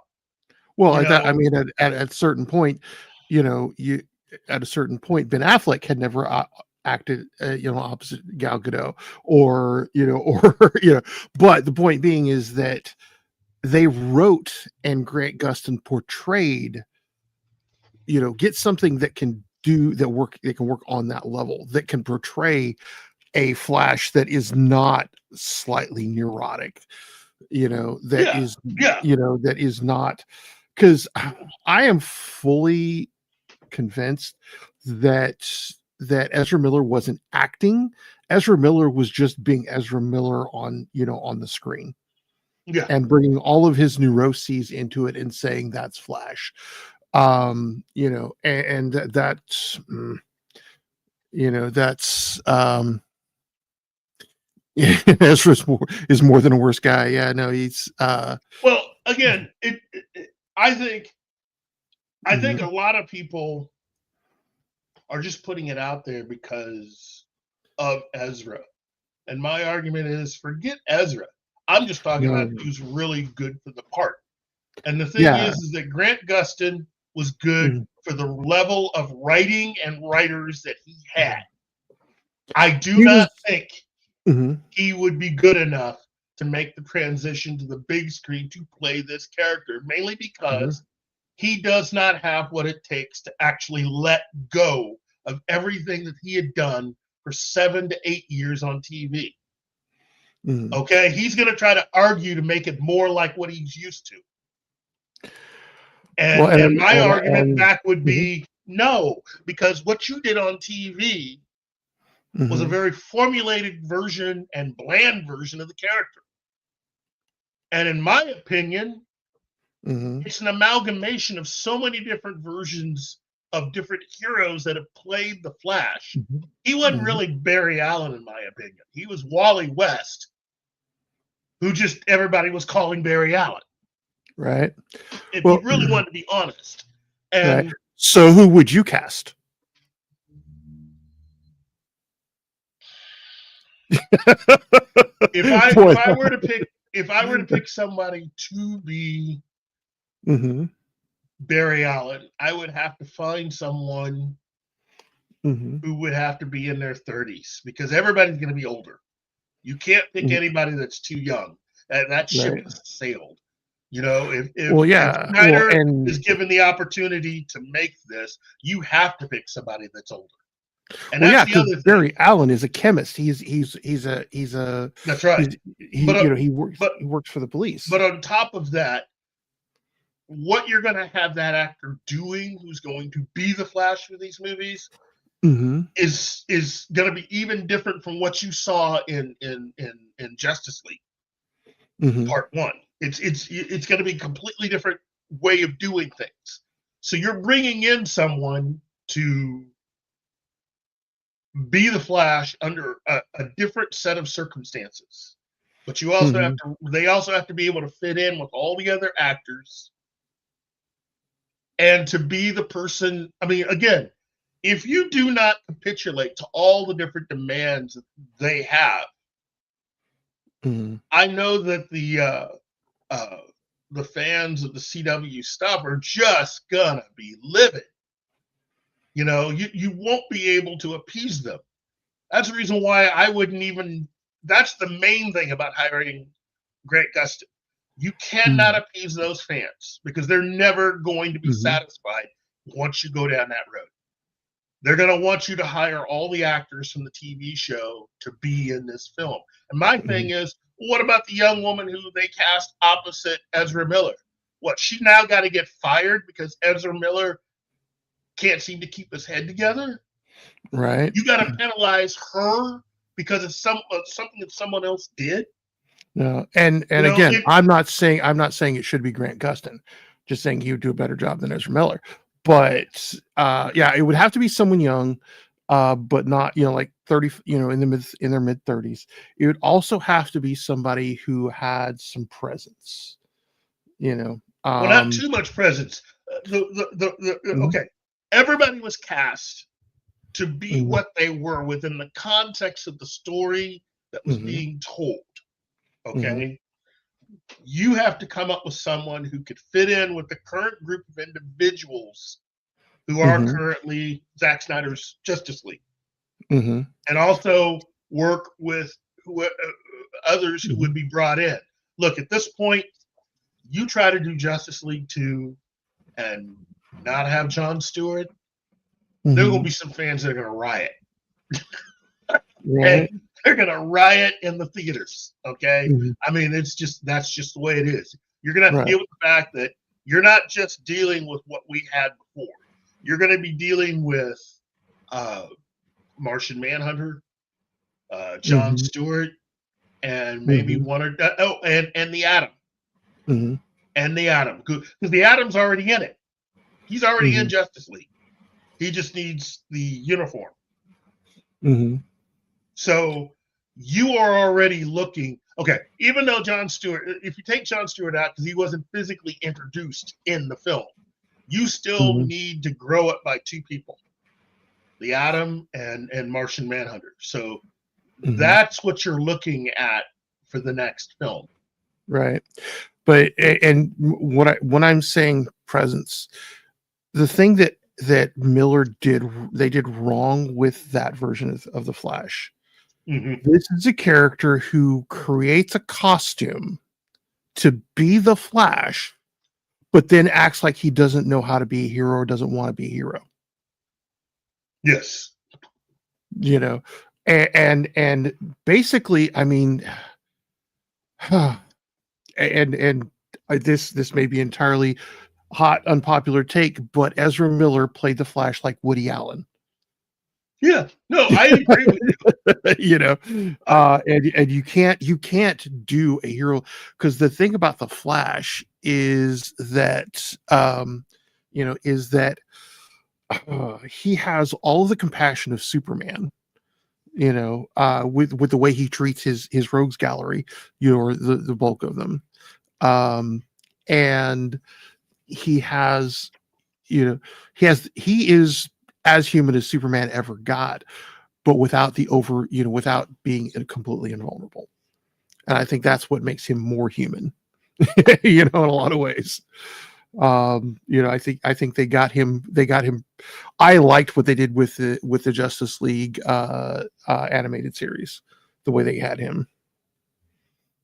Yeah, that's where you leave me also.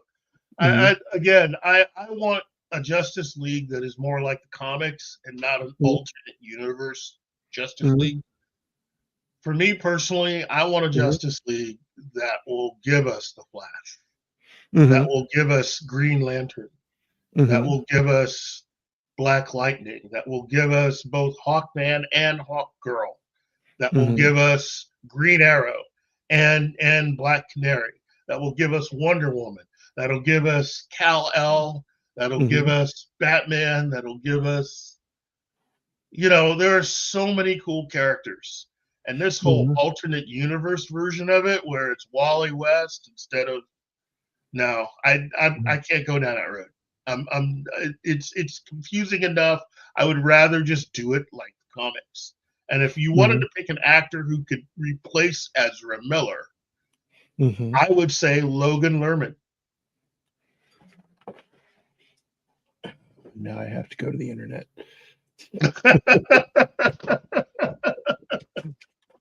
Trust me, he's a young actor that could do it.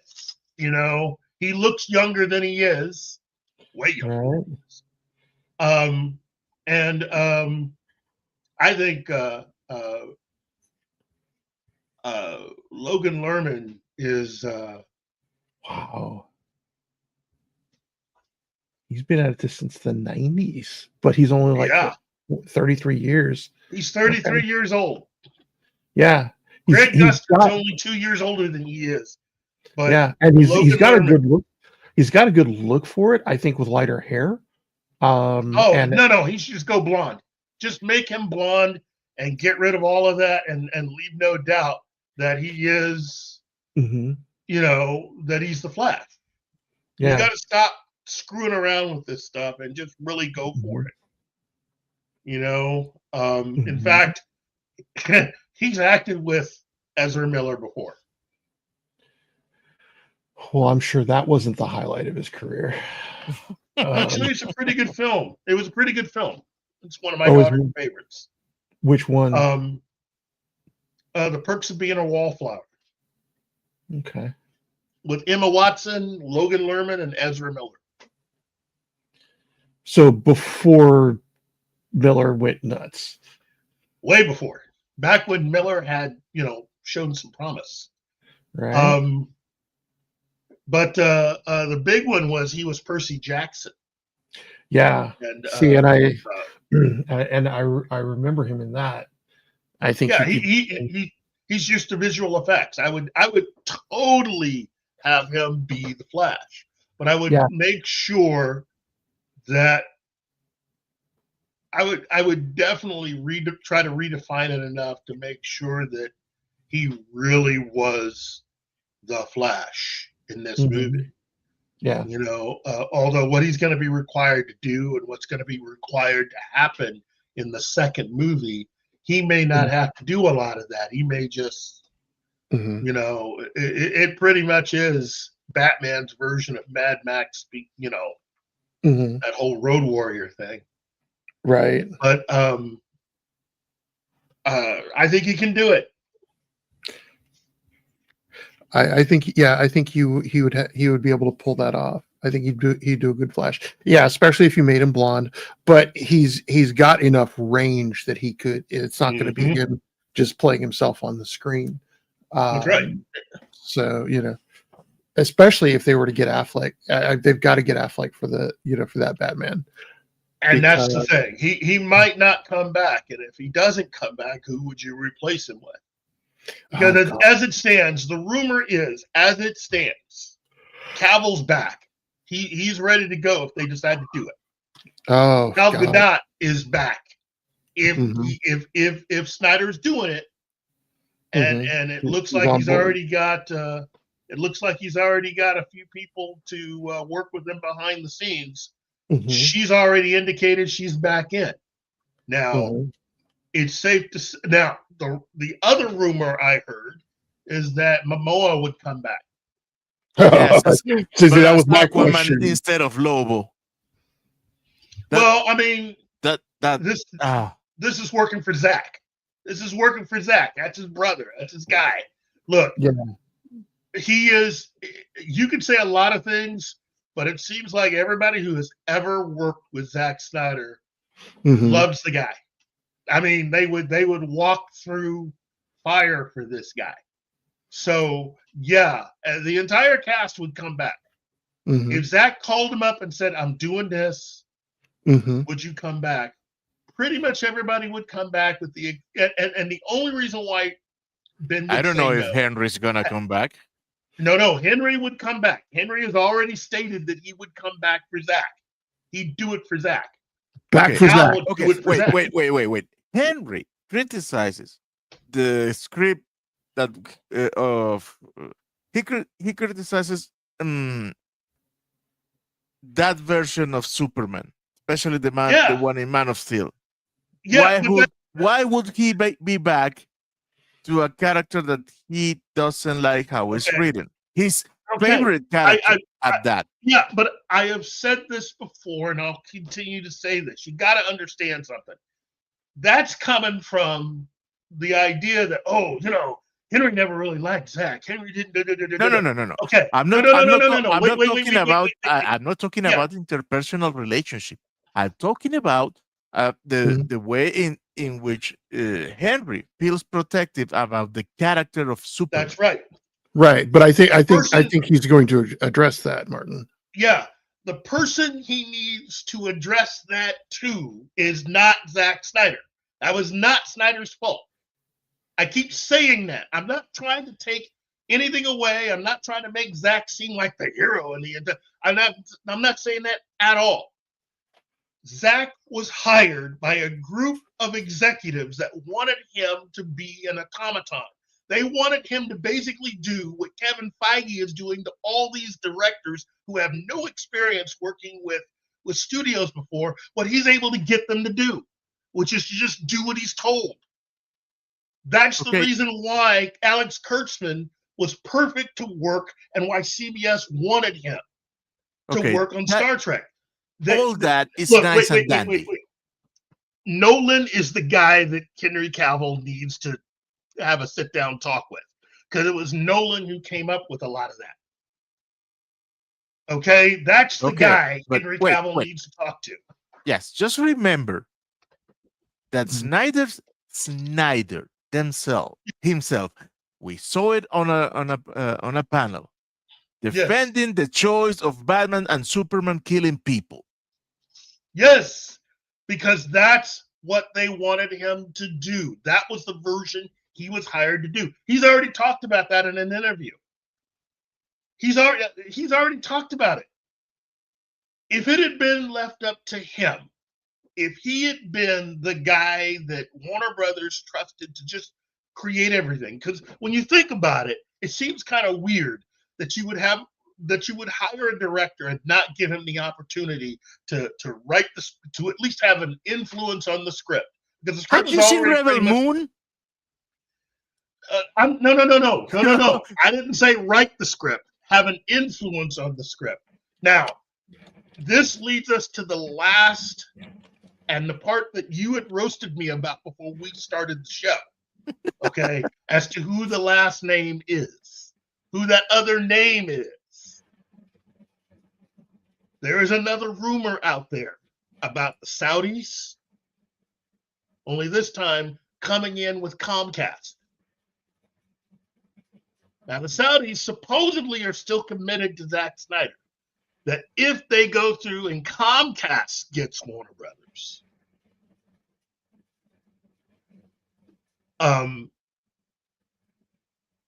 James Gunn is still out. Okay? But it looks like they might have something in the works for James Gunn to work with Snyder on doing this. James Gunn script, Snyder directing. It's a reunion of a formula that everybody likes a lot, because we've already seen it.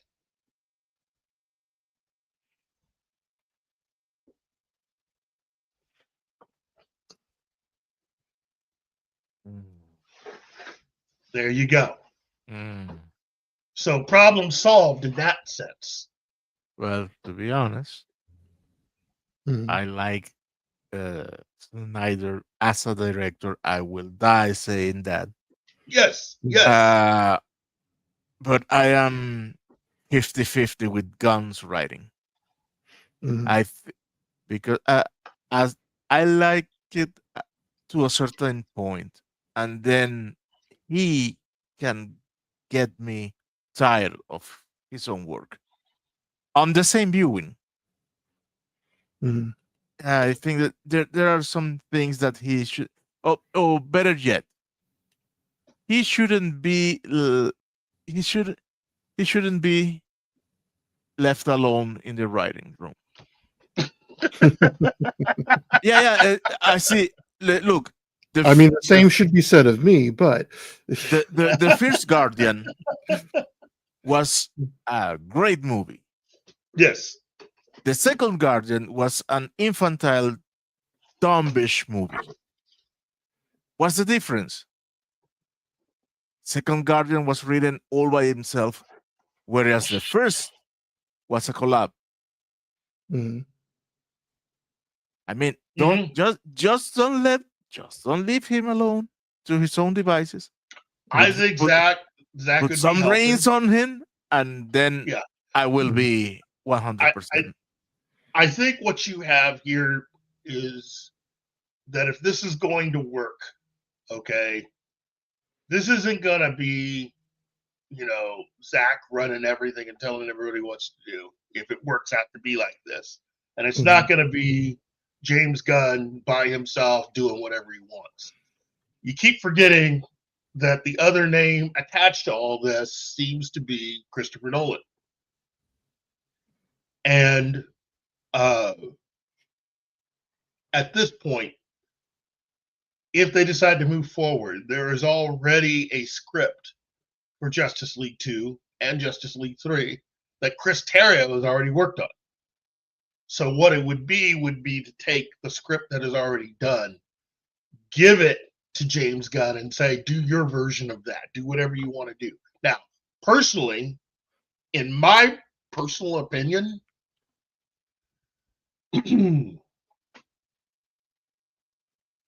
if I were to add someone to this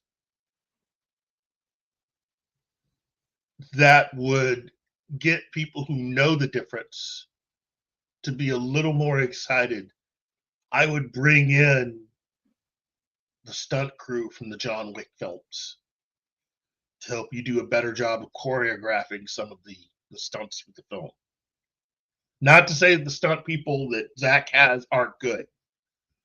What I need to see is more like the warehouse fight from Batman v Superman. Yes. That's a masterclass in actually what Batman would be like in a fight. Kid, Yes. just say it. Just say it. You want the Batman trilogy of Arkham in live action. That is what you want. Actually, That is I what would like everybody wants. I would like to see the people behind the Arkham games get together with the people behind the Spider-Man games. And side notes, the same people. If you put all of that into one game and have Batman and Spider-Man versus their entire rogues gallery combined, that's a video game that I would almost live in. You know, night and day. Come on. Right. Yeah. Well, and see, and to look at that is Batman fighting like Batman. That is Affleck fighting like Batman. Yep. Using his environment, using his opponents against them, using everything around him.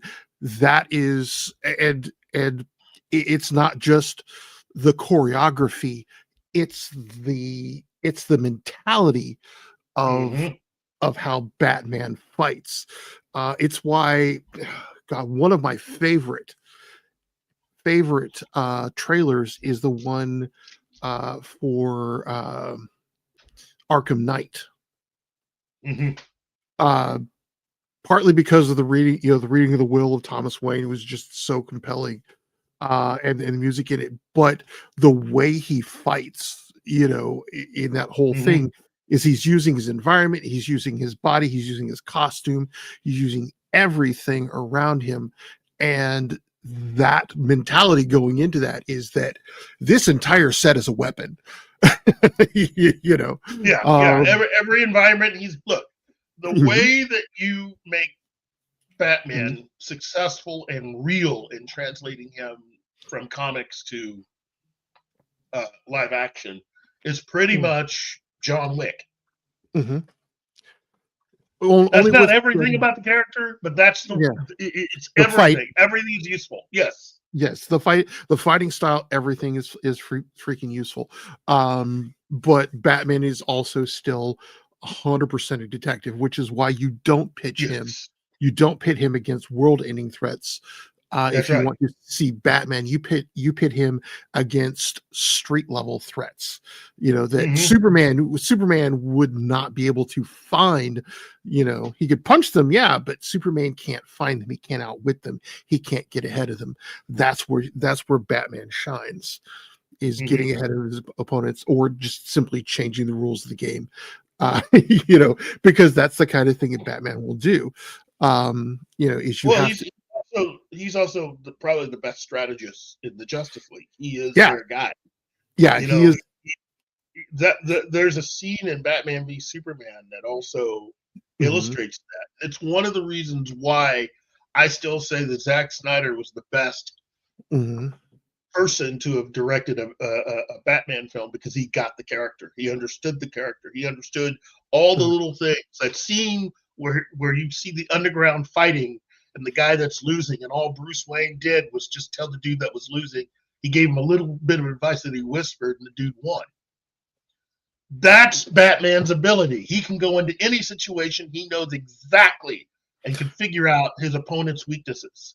Right. And yeah, I mean, Batman has, if Batman has one superpower, it would be, from the old Marvel superheroes game, detect weakness. Yeah, he can exploit it. Yeah. You give him half a chance and he will hand you some victory there. And that's what I love about the character. Right. Well, oh, go ahead. It's exemplified in Dark Knight Returns. The comic book is when he's fighting the mutant leader. This is not a mud pit. This is an operating table, and I'm a surgeon. Mm-hmm. That's the thing that. Okay, hold on. What is that, Gambit? Okay, hey Gambit, let me take a moment out and tell you this much. The rumor about Gunn's Superman is that it looks like that script that he's using is actually a modified version of the script that was written based on the story from Henry Cavill and Zack Snyder for Man of Steel 2.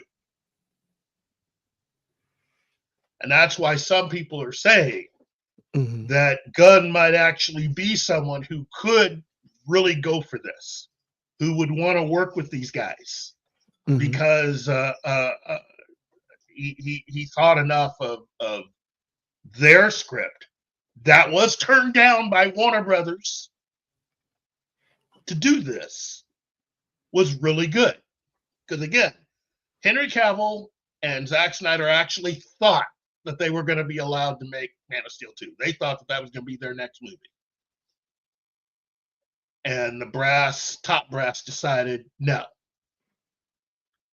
They were made to do what they did.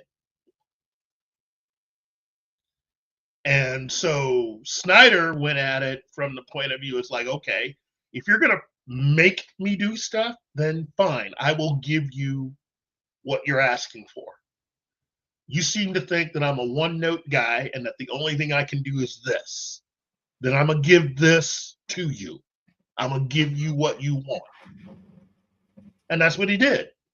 And his original deal was, his whole thing was, I'm going to do it, and then I'm out. I'm done. And Ben, I think, was the same way. He didn't like dealing with a lot of the people at Warner Brothers because they screwed him multiple times. I think I should say, to be fair, he's officially been screwed twice by Warner Brothers. So they've already crossed the line twice with him. And that's the only reason why there's some doubt that he might come back for this.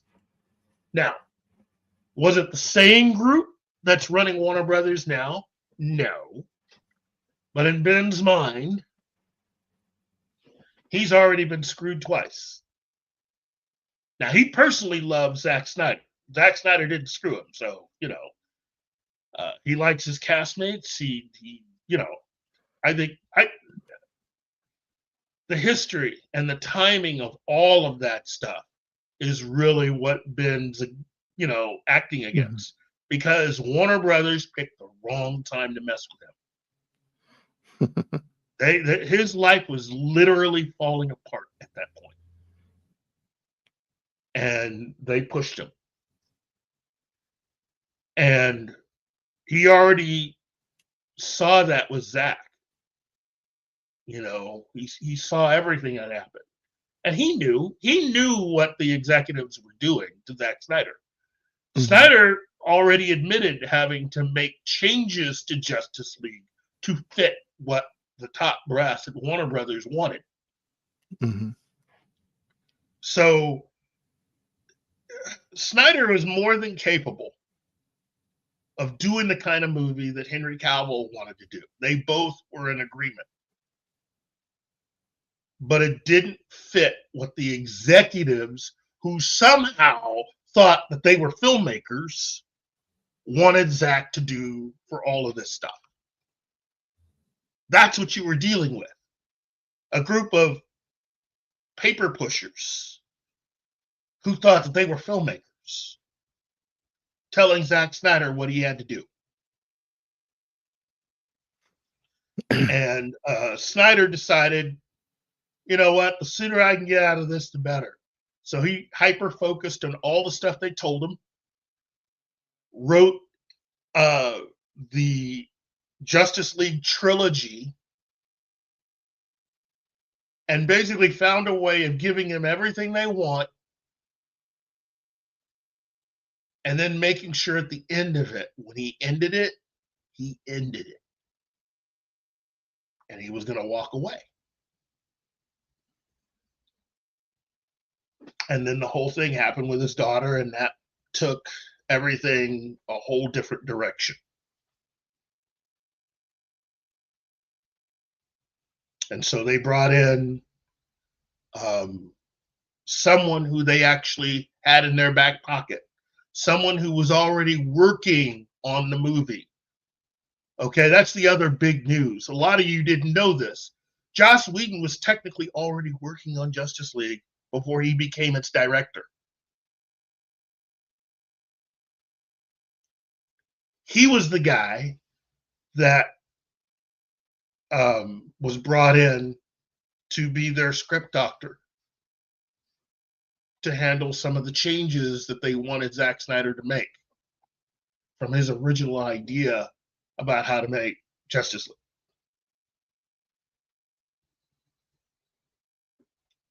So there was a lot of double dealing and a lot of bad blood back then. And for Ben, it's just Warner Brothers and that whole period was just not good, you know. So I can see him being hesitant coming back, and I totally get it. But who would I make Batman in his place? That's a good question, because there are not too many actors that could fill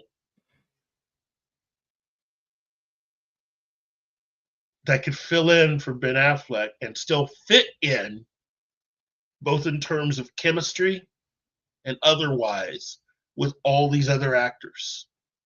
I can name a couple actors, but I'm not sure that they would physically fit. I'm not sure if the chemistry would be there. Do it. Do it. You really want to know? Okay. Yeah. Josh Brolin, who actually was up for Batman. You know, Josh Brolin. Josh Brolin has all that sounds good. Yeah, Josh Brolin. But here's the thing: what is he like with Gal Gadot? What is he like with Henry Cavill? I'm serious. What is that? What is that chemistry like? Because if it doesn't work, okay, I got you a candidate. People inside, you can't just insert people into something. This is an already established group of people. Okay, wait, I got you a candidate. Someone that fits. Okay, he plays well, at least with Cavill. Alan Richardson. Alan Wright. Oh, jeez. Okay. That is a beast of a Batman. So, man, okay. So for where we're talking in the Snyderverse, and I don't know, he might be able to pull it off with some good makeup work, but he has the voice. I think Peter Weller could possibly. He's like Keaton old, you know. Yeah, he's too old. You don't need him to be that old. You need someone around. Yeah. If you want an old Batman for maybe Batman Beyond, I think Stephen Lang could do it. Well, I was thinking if they decided to do a Batman Beyond, that you would just go with Michael Keaton anyway. Just go ahead and have Keaton do it. I would approach Keaton. I would throw him even more money. Look, Keaton's happy because Beetlejuice did very well. So he's already got a contract with Warner Brothers. Really, all you would need to do is you would come at Keaton and say, "Hey, we're going to increase what we gave you by 10 million, and then throw in this added fact: you don't ever have to put on the suit ever again. Just do the movie." And he'd do it. Right. You know, I gotta agree. So also with Martin for Alan Richardson. Yeah. Because physically he is close to the height that they show for Batman, which is anywhere from 6'4", 6'3" to 6'5". Well, he's already on. He and Henry Cavill have already acted, and they know each other, and it's kind of cool. Look, I like the movie that they did together. Yes, I do. It's just those guys have a chemistry. Those guys have a freaking chemistry. And I look. Let me at least say this, Martin. I'm so sorry I doubted you, but yeah, you one up me, man. I thought I was pulling it all out with Josh Brolin, but Alan would be a master stroke if they got Alan to be Batman. I mean, he has the physicality for Batman. Yes, that would f up the box office big time. God. And oh geez. I'm just in my head casting Alan Richardson in the warehouse fight scene from Super Orphan Fight. you know, at this rate, I'm going to need a cigarette. well, maybe it's not that a good choice, because imagine what do you say? Batfleck was don't backtrack. Wait. Batfleck was imponent in the Batsuit and how he bulked up. Now imagine you're a thug, you're the regular thug, and you see Alan Richardson's Batman standing in front of you. Are you gonna fight it? No, you're gonna say, "Okay, take me in." Okay, so but here's the thing. Here's the thing about, because Batman has this reputation, you know, and I have seen idiots go, "I can take that guy." Seriously, no. My son-in-law is 6'4". Dude is a bouncer, and I've seen people go, "I can take your ass," and regret it. I mean, the guy's nickname is Bam Bam. I need to get I mean, being physically imposing is not enough to stop stupid. Yes, you're right. You are right. Although the smart ones, just before they got hit, would be thinking to themselves, "I need an old priest and a young priest." No. At that point, when that fist goes back, there's going to be a point where they know they're about to see God. Yes. Even if it's just for a second. But the thing is that there are those for whom the thought that I'm going to be the guy that took out Batman is too strong in the force for them to, and I'm gonna I'm about to commit a sacrilege in the in the eyes of a lot of Star Wars fans. There's a lot of people who think I can take this guy and realize they do not have the midichlorians for that. Pretty much your brain is finally going, "Hey, I just want you to know it's been nice working with you fellas." Right? Because up to that point, they honestly think, "I got a shot. I could do this," you know. And you got a shot, all right. Hope there's room in your pants. Right?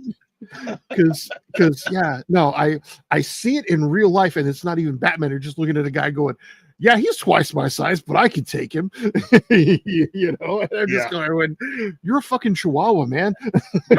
As Mike Tyson likes to say, everybody's got a plan until they get hit.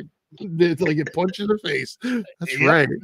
And you know, but that's the thing is that we'll see. Unless you're Batman, if you're Batman, you have a plan for getting punched in the face. But yeah, Richardson could pull off the physicality of the Batman, because Bruce Wayne has to be built like that to take on what he does, to move like he does. Yes. I mean, And I think Richard would have to take like ballet and gymnastics classes. we just lost Ben there. Yeah, it's not the only thing. Oh, are we live still? That I don't know. Yeah, we're live. We're Yeah, live. but We are live. Ben is gone. Yes, and we're part of a pair of big, great nipples. Our pictures are not on YouTube. Our avatars. Hold on. Let me. There we go. Hello. I don't know. Yeah. Yes. I threw off my glasses just to be able Yeah, but the whole thing changed. That was weird. It is still weird because we have this layout with circles, but we're getting out as rectangles. Right, and it just dropped me out. I was the only. I looked like I was the only person in the studio. Yeah, then, same happened to me. Right, I had to refresh. So what the hell was that? Aliens did it. It was aliens. I say. Alan Reichen, and I would have to see how he would work opposite Jeremy Irons.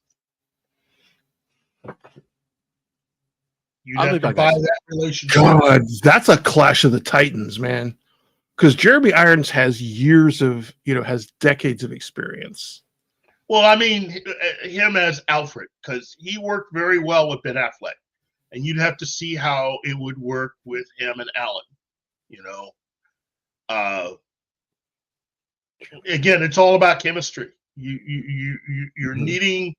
Everybody was cast because they work well. They fit the vision.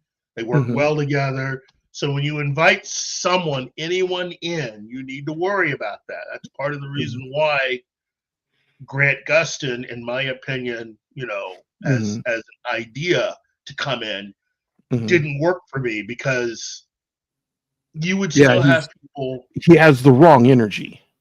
He's got the wrong energy, and again, nice guy, but he might not have the right energy you could see him in a scene with Henry Cavill. He might not have the right energy.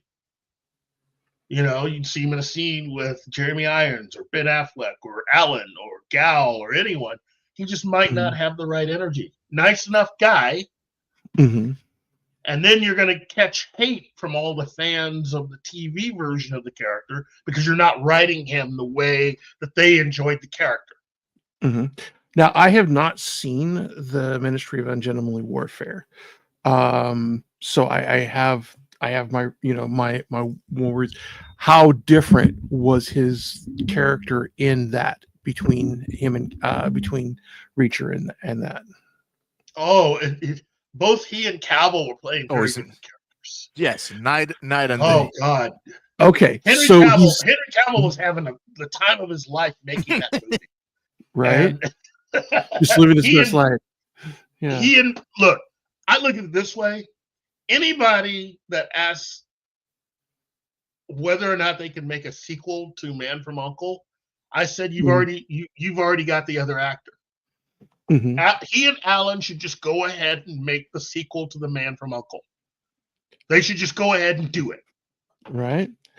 So I'm thinking then that if they have the range, if they have that broad of range, I feel confident that Richardson could pull off that kind of. I mean, okay. So, Gal Gadot and The Rock were in. Was it Red Notice? Yeah. And she managed to pull some chemistry with Dwayne Johnson. and I think Ryan Reynolds.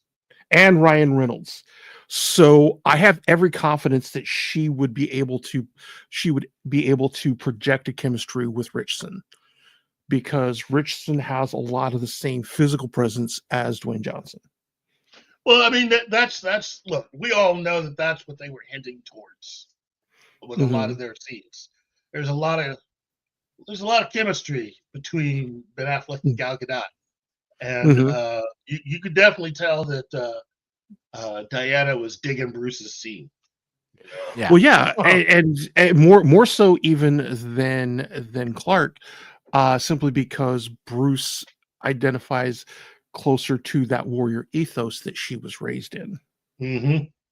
And you know, she also got to see him in a vulnerable moment. You know, and she spent more time with him in the film. I mean, you have to have a kind of chemistry there. And the scene where they're both reaching for something and their hands touch, and it's just like, oh, yeah. So this is how it's going to be. And I've always thought that there's chemistry between Bruce and Diana because, again, they identify with the same warrior ethos. Clark is strong and powerful, and and wholesome and good, but Bruce is a warrior. But he's also in love with Lois. You know. Yeah. She knows that Cal is who he is. But with Bruce, it's different. He's a man on a mission, and he's not gonna. He has dedicated himself to this mission, heart, soul, body, mind. He is fully committed. And again, he is closer to her mindset than Cal is. You know, because he has created him in himself. You know, a warrior. More so than Cal. Cal is strength with a good heart. Bruce is a warrior who, so we see it also in Justice League Unlimited. That the way that the way they have that chemistry betwixt them. And they did such a good job of that in Justice League, in the movie between her and Ben. I think she could pull that off with Alan. I think there would be a little more distance, and I think that needs to be a thing because of the way Batman is. Yeah, you know what I'm saying. Well, I mean, being an older Batman. And having had a lot of his adventures behind him. That's the reason why I say, you can almost get away with having a cameo appearance by other members of the Bat family because he's been around so long. He's coming out the other side from being this bitter guy, and is becoming the Batman that he's becoming more of the Batman that's a little. Friendly's not the word, but a little more open to being very collaborative. Again, versus who he was when you first saw him. I mean, that's the other thing that Alan needs to be able to do. He needs to be able to transform slowly into that guy. Although, to be fair, all he really needs to do is fit the story that Zack is telling. And if Zack doesn't change part 2 and part 3, really he doesn't need to do that much. Although, again, I'm worried about the chemistry that he's going to have for a lot of the characters. Again, Ben's already established a really good chemistry with a lot of these actors. But basically, he cannot do Batman again. Affleck can't. But Affleck, no. I think also what his chemistry, Alan's chemistry, would be with Jared Leto. anyone's chemistry with you. The Yeah. problem there is Jared, which I like to say. I would like to say. I think I'm one of those who think Leto can act when he really puts himself to it. But he's crazy. He's batshit crazy. Yeah, I mean that's the thing is just they're Leto. Yeah, Leto doesn't get Joker level crazy. As far as that goes, Leto is more just neurotic and self-absorbed. Is in the way I see him. Nobody can get, I'm amazed that Margot Robbie managed to fake chemistry with him.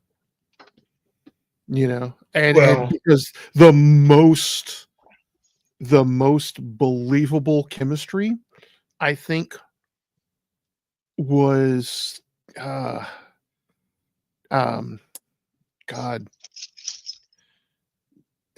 was when it was in a film he wasn't even in, and it isn't even considered to be a particular is her no okay, sorry, I have to compose this thought. Margot Robbie did a good job of convincingly portraying someone who had been manipulated by the Joker.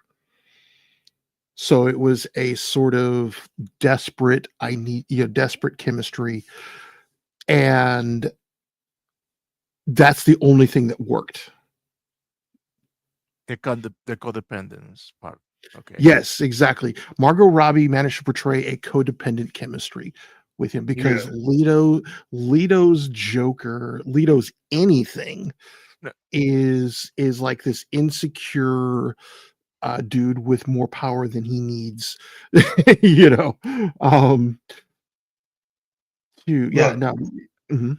Ben Affleck deserves an award for having to share a scene with both him and Amber Heard, because that's crazy in a box.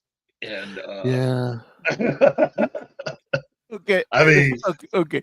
Leto's Joker wasn't there. That I think that is a general consensus. However, that's a generous consensus. I would like to know your opinion about, because the only moment in which his Joker got to me, or I can say I like this, was in the apocalyptic future. That brave scenes in which he's taunting Batman, and the laugh that everybody hates, I liked, because he's not the Joker gloating. He's laughing like that just to irritate Batman. Well, not just to irritate Batman, because the situation is hopeless. I mean, it's everything about that situation. This is messed up. And he understands how messed up it is. I think a lot of the home. Well, I mean, he has an understanding, and he's laughing because he understands exactly what's going on. And a lot of these people he's teamed up with, air quotes, don't. They still haven't figured it out yet. And so it's like, wow, you guys are slow and dumb. Right. Yeah. Right. Well, and I mean, so if I have to look at the kind of performances I would like to see emulated, Leto's is so not it counts twice. Well, I think Leto's back too. I think Leto's back too, and Zach, he likes Leto a lot for whatever reason. I don't get it, but then again, I'm not directing. I'm just somebody that's I'm down for what Zach wants to do with this. Right. I look at it this way: if this happens, the important thing will be Justice League Part 2. Justice League Part 3, if Part 2 works, Part 3 is a given. But it's Justice League Part 2. and I'm assuming that Nolan is signing on again to be a producer. I think he's going to be active, so that's a good thing for all you Snyder people out there. That all you people that think that Snyder shouldn't be by himself when he does a lot of creative stuff. I think Nolan will be the one to help everybody just stay on task. Because I don't think this is going to be handled like a lot of other projects. I think there's going to be a lot of money. There are going to be a lot of eyes. And if Nolan is signing up to do this, Nolan, I think, is going to have at least a little bit more skin in the game, unlike previous things. I think that's the major thing behind his association and working with Zack, was to make sure, at that time, it was to make sure that Warner Brothers didn't mess with Zack too much. Because things could have been a lot worse if Warner Brothers had been allowed to basically do everything they were wanting to do to him. And I think these movies would have been way different. Way different. Coming from a group of people who, outside of their ability to be able to get money, somehow believe that they're filmmakers. I've never understood that, you know. Right. Well, and sorry, yeah, Leto's Joker, and while Ledger did a great job of Joker, it wasn't as true to the Joker as I think you have to be, because the two performances that I think both were closest to the actual Joker starts with Nicholson's Joker in the original Batman. You know, still had some flaws to it, but but was delightfully psychotic. I have only one problem with Nicholson's Batman. Okay, and it's not Nicholson. It's something in the writing, and it's the fact that Joker resents being the Joker. I can see that. But the Joker that we all know and love loves being the Joker. He loves looking the way he looks. Right. But the Nicholson Joker, he hates that part. He embraces his maniac side. Yeah, he's enjoying to be able to go full crazy, but he hates the physical change.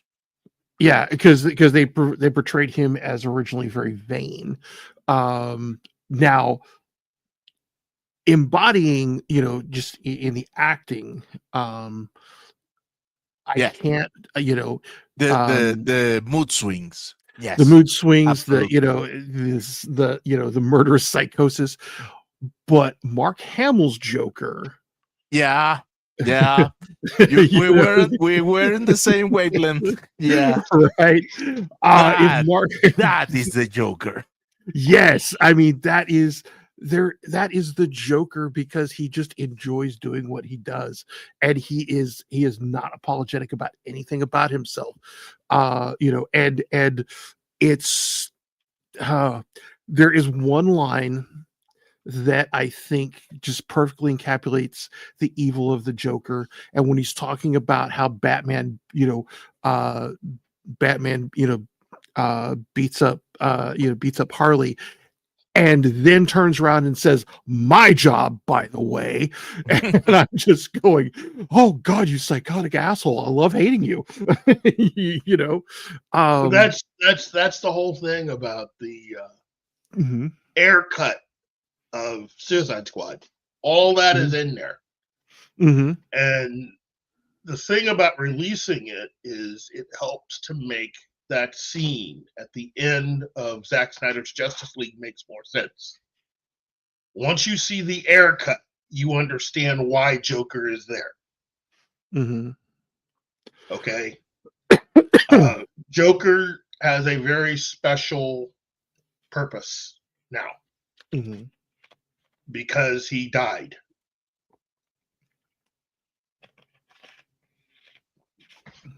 Okay. So in the air cut of Suicide Squad, the original version of Suicide Squad, I'm sorry. Spoilers, Joker dies. And he made a deal with Steppenwolf. In being brought back, he now has he's now the only person on Earth that is not affected by the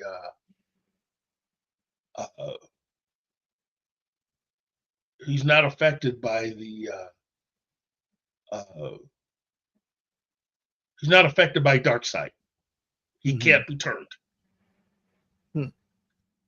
Into So what he's can be turned? Into a sane person? No. What happened with Superman can potentially happen to anybody. Potentially. And it turns out that Joker is immune. That makes him a weapon. That's why Batman has him. It's like you're not. Or else Batman would have taken him out back and gotten rid of him long ago. He wants to kill him. He wants to kill him, but he can't. Okay, I'm seeing this plan. Okay, our fail-safe, if we get turned, is the freaking Joker. No! Right. That is not gonna work. I'm just saying. Even look, he agrees with you. Batman agrees with you. It's a bad plan, but it's what they got. Right. You know, as soon as Darkseid and his minions conquered everything, and on top of that, they now have Superman on their side. Yeah. To say that things look bad is an understatement. You know, things are looking rather grim, and there's about 5 of you left. So good luck. You know, that really is the true definition of the odds being against you. Mm-hmm. And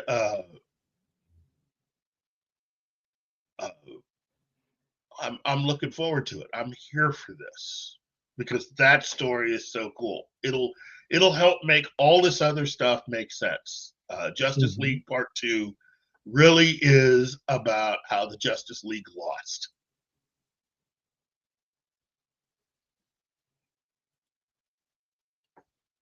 Yeah. And the after effects of doing that.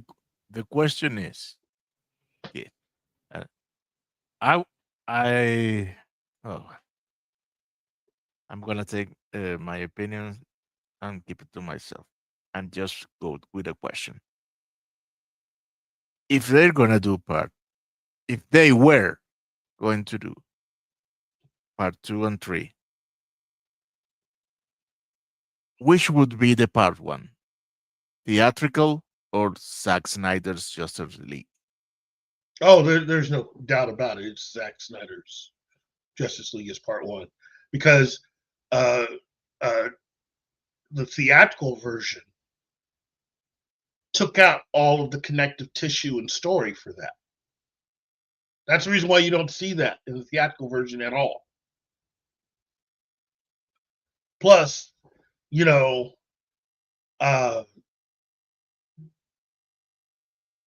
they not only took out that, they took out there's no Atom. There's no thing in there about the Atom. Martian Manhunter doesn't exist.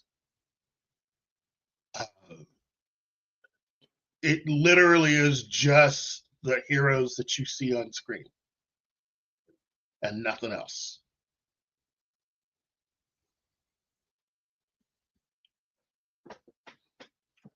That's it. I mean, it was excuse me. It was now do you think this could bring back Black Adam? That I don't know. All I know is what I've heard. The Saudis have been negotiating for quite a long time. The rumor is they have been negotiating with Zack Snyder and Christopher Nolan for a long time. They've been trying to. It seems like Snyder's been trying to do this. He really, really wants to do this. Some have suggested that he wants to do this because he wants to run DC. He never was in charge of DC, ever. His whole purpose was to just do what he was doing. In other words, finish the story that he'd been hired to do and get out. Now, he could be persuaded to do something with Man of Steel 2, but personally, I think at this point, the Saudis, I think, are just only interested in finishing Justice League Parts 2 and 3. That's it. Well, they could pull. This is something truly impossible that nobody thought was ever really going to happen. the thing is, Zack Snyder's Justice League wasn't the hit that Warner Brothers was expecting, so I don't see the Saudis too keen in make sequels to a product that didn't sold as well. Look, they negotiated. Snyder's been talking to them. They've been talking to him. All I know is what I've heard. And they seem to be keen on trying to finish the other two portions of that film. That's it.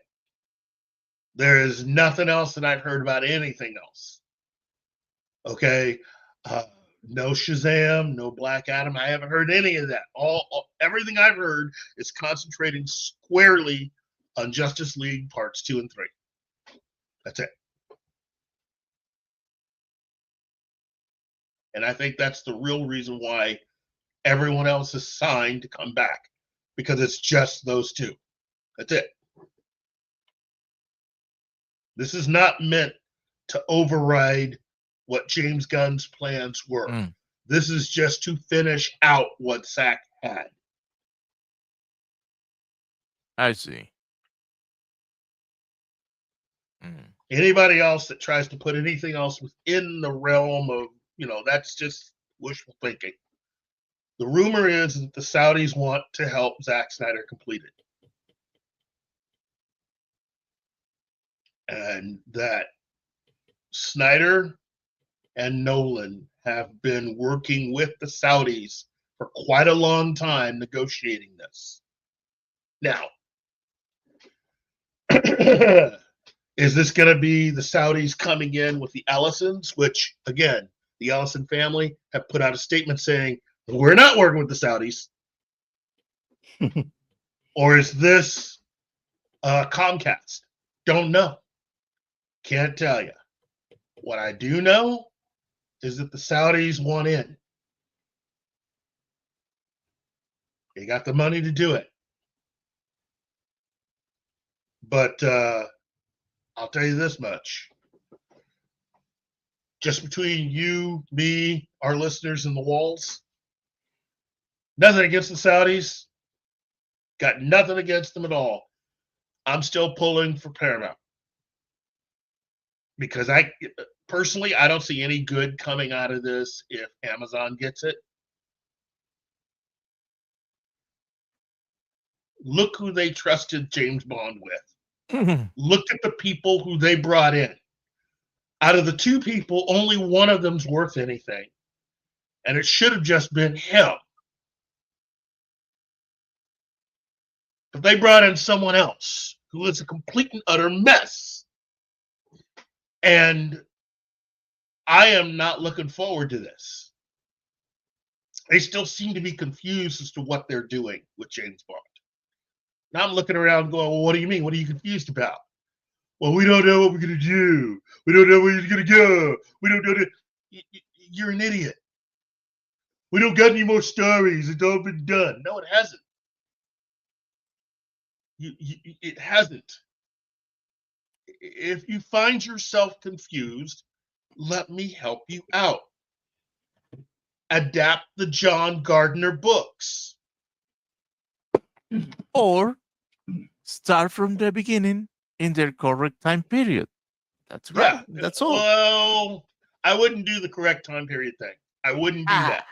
But I would start again, and this time do all the stories in their actual order so that it makes sense. And you've got someone like Pierce Brosnan. Pierce Brosnan's talking about, hey, you know, I'd be open to coming back. The thing I'd is, do a retired Bond. here's the thing. If they had done this back in the early 2000s, I would have said, yeah, do this. Adapt the John Gardner books, do this. He's a little past it now because he's too old for even the John Gardner version of the character. Here I come again with a sacrilege to all of you Bond lovers, because I am not one. You know that. But having said that, I don't like Brosnan's Bond. I get that. I get it. I understand it. And of course, we are on the same table. Timothy Dalton is the best Bond. Oh, hell yes. Hell yes. Dalton's Bond suffered from less than adequate writing. Yeah. Well, he was too early. The things that he wanted to do were rejected because it was too close to the books, and what he ultimately ended up doing was too early. He was a decade and a half early. Because basically everything that he was trying to do is a lot of what they ended up doing anyway. Once you get to Casino Royale and Quantum of Solace and all of that. I'm not saying the quality of the stories. I'm saying what they had with the character. Although they were headed, what they were doing with Daniel Craig was very reminiscent of what they were planning, what Ian Fleming was planning to do with the James Bond TV series that he had been planning. And then you get No Time to Die. That movie right there, you could almost argue that all the other films that Daniel Craig did was within the Bond continuity except that one. Because that's the one that has all the stuff that breaks not only continuity and canon, but it just breaks everything. You know, you're killing characters that don't die. You're changing things. You're changing backstories now. Yeah.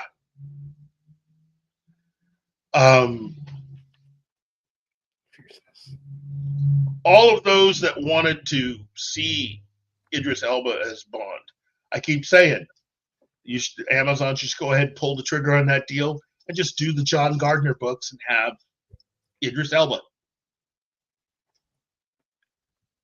Because the one thing you can't get past is the fact of how old everybody is. If they're gonna and no matter how much you may want something to work a particular way, once you get to a certain age, you just can't get past that, especially when making action films, physical action films. You can't get past it. I'm sorry.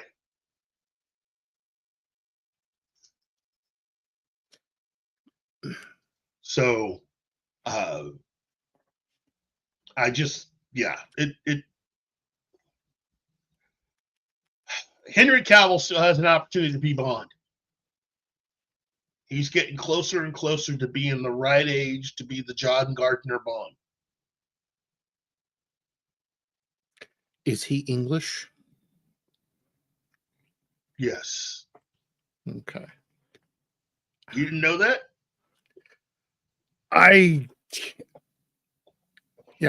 don't. His accent, his American accent is so good. I'm just like going, I'm telling you, look, he's king of the nerds for a reason. Right? I mean, he's the kind of guy who could show up at your house and it's like, I'm gonna borrow your wife for about 3 hours. Do you mind? And you're going, right? let's just have her back in a reasonable time. Right? Nah. although if it's Jason Momoa, he's not asking. He's just gonna take her. Yeah. Okay, so if it's Jason Momoa, he's not asking. I'm being told by her. Yeah, that's true. Yeah, your wife's he's like, I'm gonna go with him for about 3 hours. I'll be back eventually. When Right. you are Nikki, you were trying to hide from me that Millennium Falcon.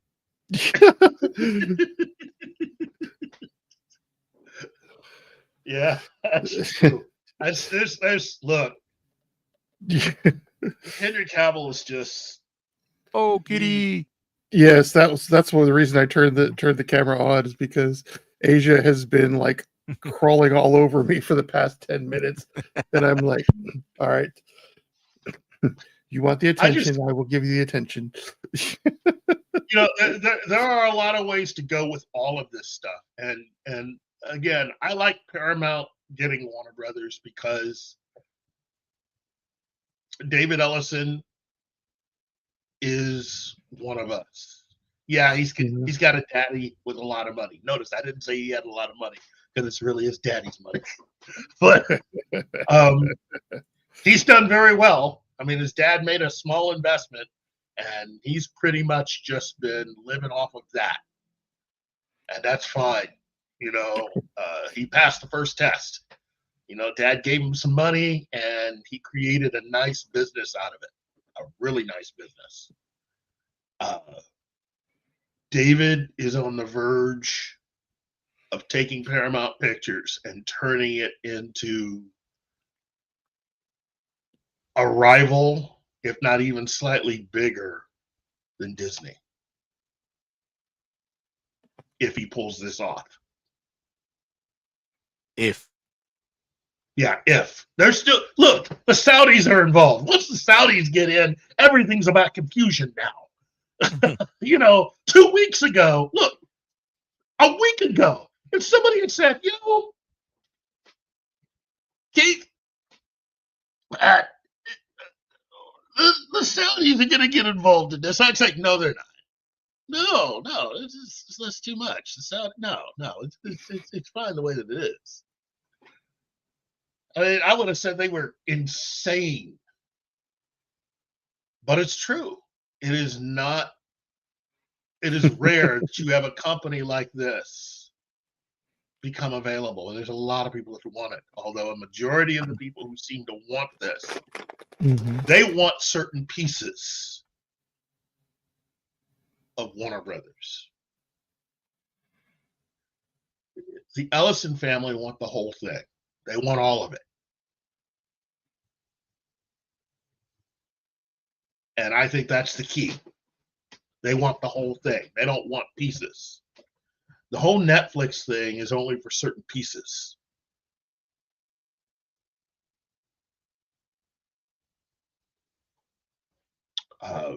Majority of people would, and Comcast, even Comcast would have to they'd have to redo certain things, maybe get rid of a few things in order to get Warner Brothers. Even they have to make some major changes. But the Ellisons want everything. They want it all. And I think they can get it. And I hope they, with everyone that is available right now, Netflix, I don't trust Netflix. I've already seen the fact that I don't trust those guys. Amazon even less. Why? Did you like Ring of Powers? If I had managed to get my hands on an own Bond, do you think it would really take this long to put out a Bond film? I mean, it really isn't that difficult. I mean, I hate to be that guy, but it really isn't that difficult to make a Bond film, because I'm the type of guy that's like, look, we have a lot of books written by a lot of people who know what they're doing. Adapt those. Don't make the mistake of trying to pretend like they don't exist. And everybody here knows what I'm talking about, i.e. Kathleen Kennedy and Star Wars. There's some good books out there. There's some good comics out there. To sit around acting like it doesn't exist. That's stupid. Same thing with James Bond. There are a lot of really good books out there. And this isn't like a bunch of people that just sort of started doing whatever they wanted to do. These are the official books from the estate of Ian Fleming. They all had to be okayed. And out of all of them, in my opinion, and kind of Gary's opinion too, but I'm not going to speak for him, the Gardner books are fantastic. Just fantastic. And compared to all the other books, one of the John Gardner books is like 3, 4, 5 Ian Fleming books put together.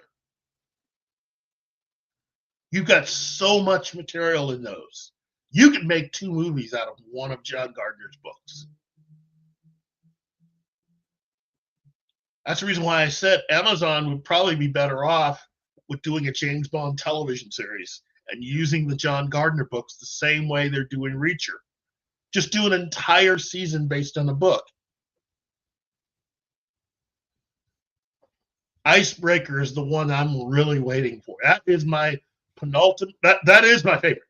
That is my favorite out of all the John Gardner books, because it's got the best villains, it's got the best beginning, and the torture scene takes the torture scene in Casino Royale up a couple of notches. I didn't think that was possible. I mean, cutting a hole in a chair, stripping a guy naked. That seems painful to watch. What they describe in Icebreaker, I think Bond would rather go back to the hole in the chair. It's like, give me the chair with the hole in it. I'll take that. It's like, oh my goodness. Oh my goodness. I can't believe they're doing this. So, yeah, I think overall, I think the Ellisons got this. I think it's theirs to lose. And they will have this company. And they are out to conquer. Okay? What that means is they're willing to do whatever it takes to win. And it seems like there's quite a few people in the entertainment industry that have dedicated themselves for way too long to basically pissing on and pissing off the fans. And the Ellisons are here. It's like, hey, we want to give you guys what you want. We're going to give you what you want. We're going to cater to you. We get it.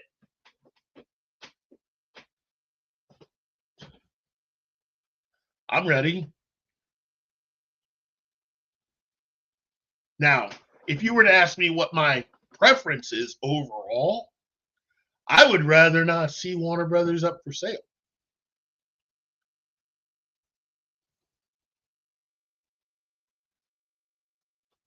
I think Warner Brothers should continue to operate on its own. But the reality is that even being as successful as they are right now, they are several billion dollars in the hole.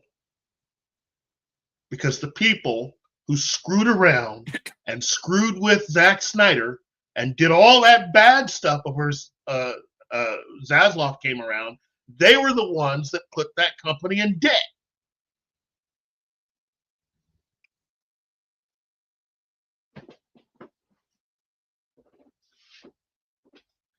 if they had just listened to Henry Cavill, to Zack Snyder, and others, even Christopher Nolan, if they had just listened to those three, Nolan wouldn't be working with another studio. He'd still be at Warner Brothers.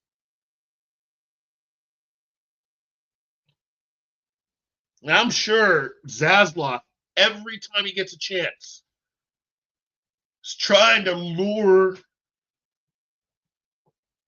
Nolan back. So I don't know. Oh, hello, Andy. Well, we're wrapping this up. We're wrapping this up. But yeah, that's where we're at. I think ultimately, no matter what, things are going to be different. By this time next year, we're going to be in a different place. And whoever the owners are of Warner Brothers, more power to you. But Paramount, yeah, here we go. Gambit says Paramount is the only company currently considering a full buyout, according to the U.S. News website Axios. Warner Brothers Discovery also wants to have a deal by the end of the year.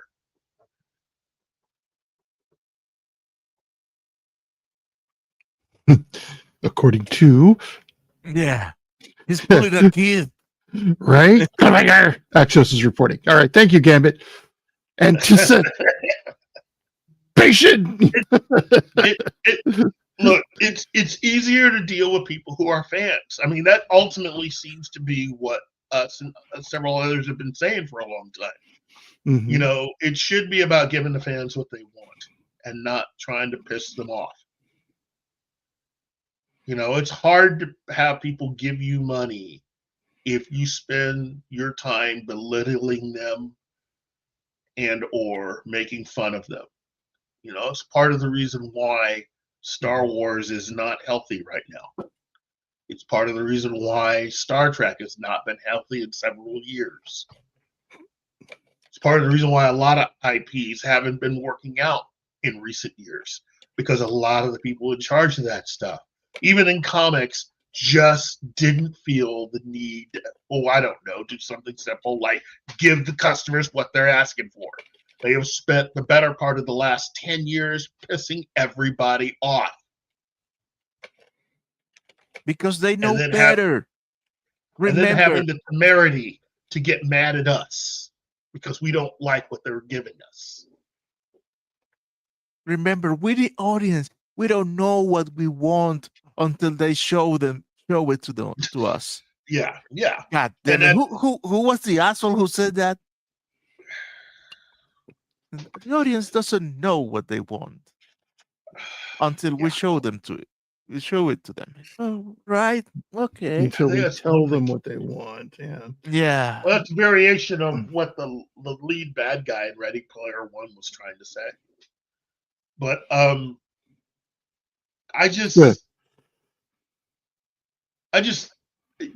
that's where I'm at. I want Paramount to get it. I want the Ellisons to have it because they are here in this country. David Ellison's a film fan. Heck, he's a geek with a lot of money, but he's a geek. He wanted to fix Star Trek. He wants to make this work, and I think deep down he wants to basically get a hold of DC and make that work too. Mm-hmm. The Saudis, though, I think they're planning on, if I were to keep this strictly nerdy, the Saudis don't just want Zack Snyder. They want DC. Not just the movies, not just the TV shows. They want the IPs. They want the comics. They want the whole 9 yards. They have a replica of the Hall of Justice over there. They are committed.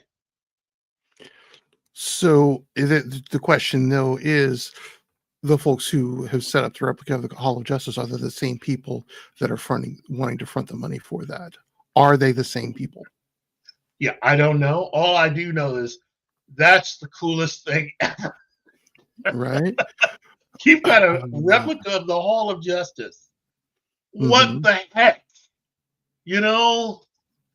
I mean, are you kidding me? Well, we have And the then original Hall of Justice itself, so you know. True. But I mean, they want to make a deal. I think what I heard is they're wanting to make a deal with Six Flags. They're wanting to go all in with helping to turn Six Flags into kind of like what's going on with Universal, trying to do basically the Universal thing, but also rivaling and trying to put Disney out of business, which isn't that hard to do considering they keep making mistakes. There's a lot of really cool characters. They have a lot of cool IPs. Just think, now at Six Flags, the Enterprise experience and the Super Friends. I mean, that's what the future could be. You could go to your nearest Six Flags and enjoy all of that.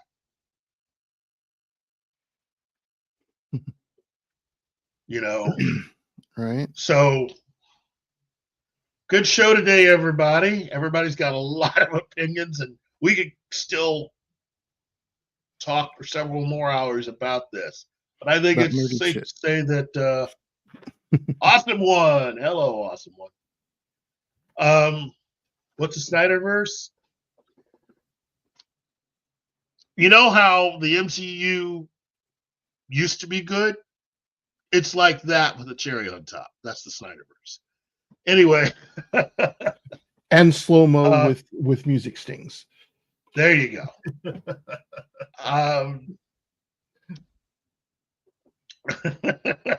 And weak writing. Wow. Okay. And nobody really knows what the character really are. But okay. How about it?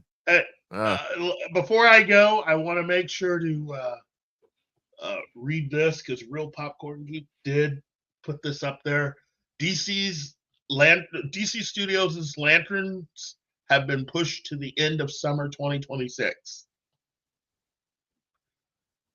That's not ominous. I'm telling you, you know.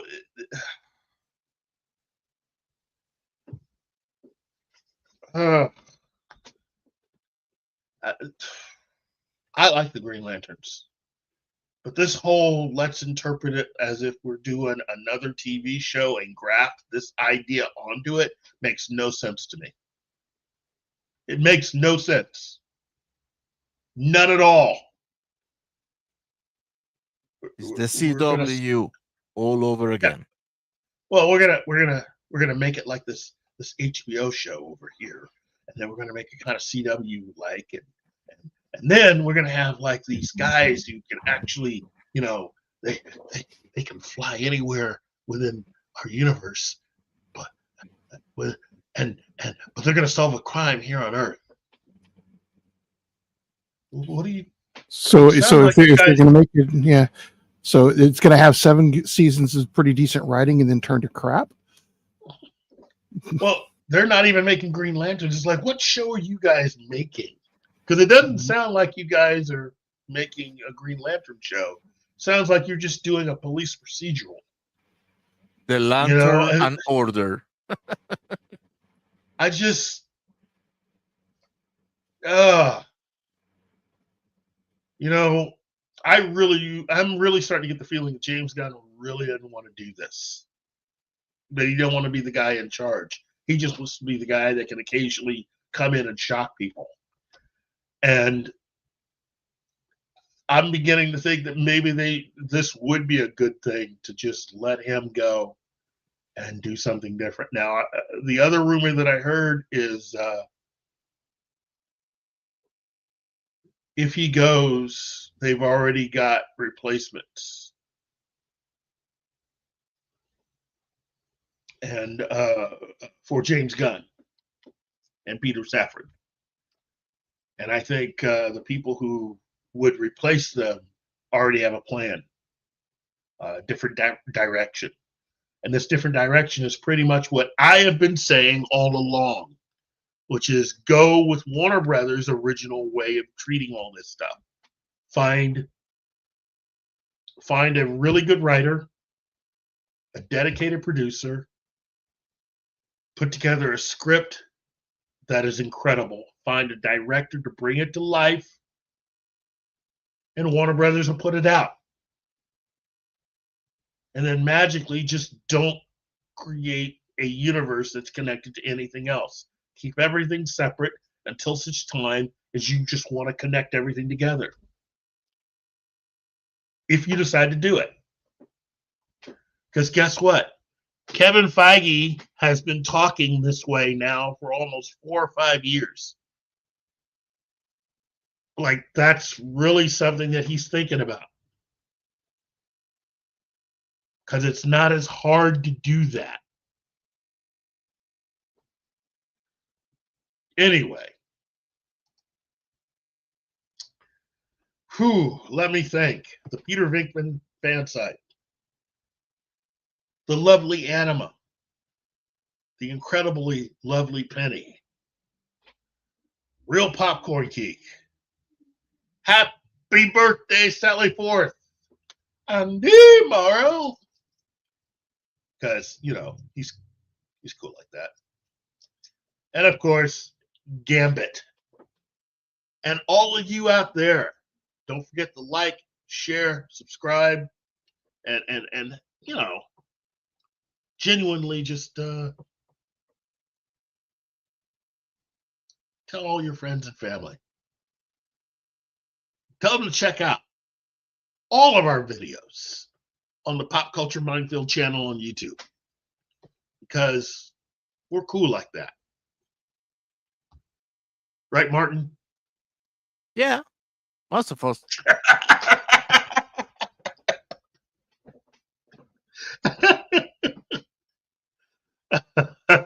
Anyway,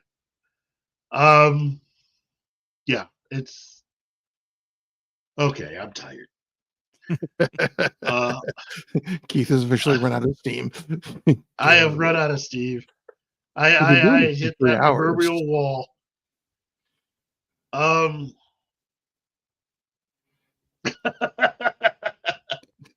Gambit, yeah, I would, but I think all of us have something to do. Oh, wait a minute. Awesome one. Today is your mom's birthday. Oh. Happy birthday to Awesome 142's mom. Awesome Mom 1. Happy birthday.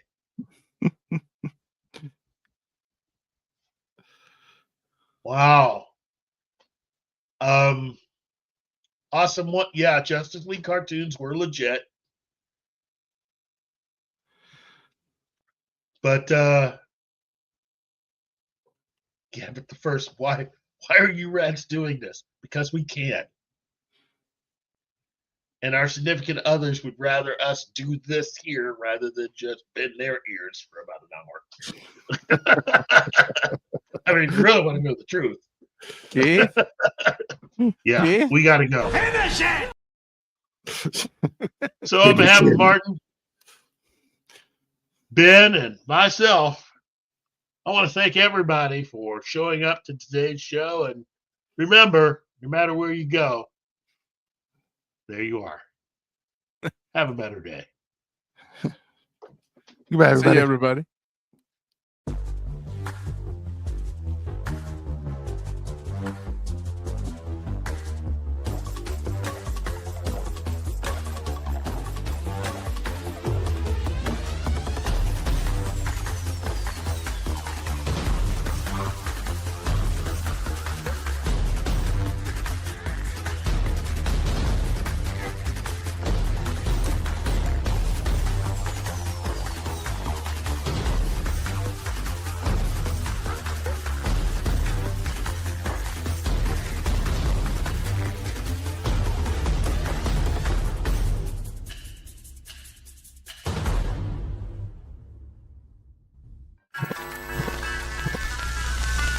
Y'all come back now, you hear?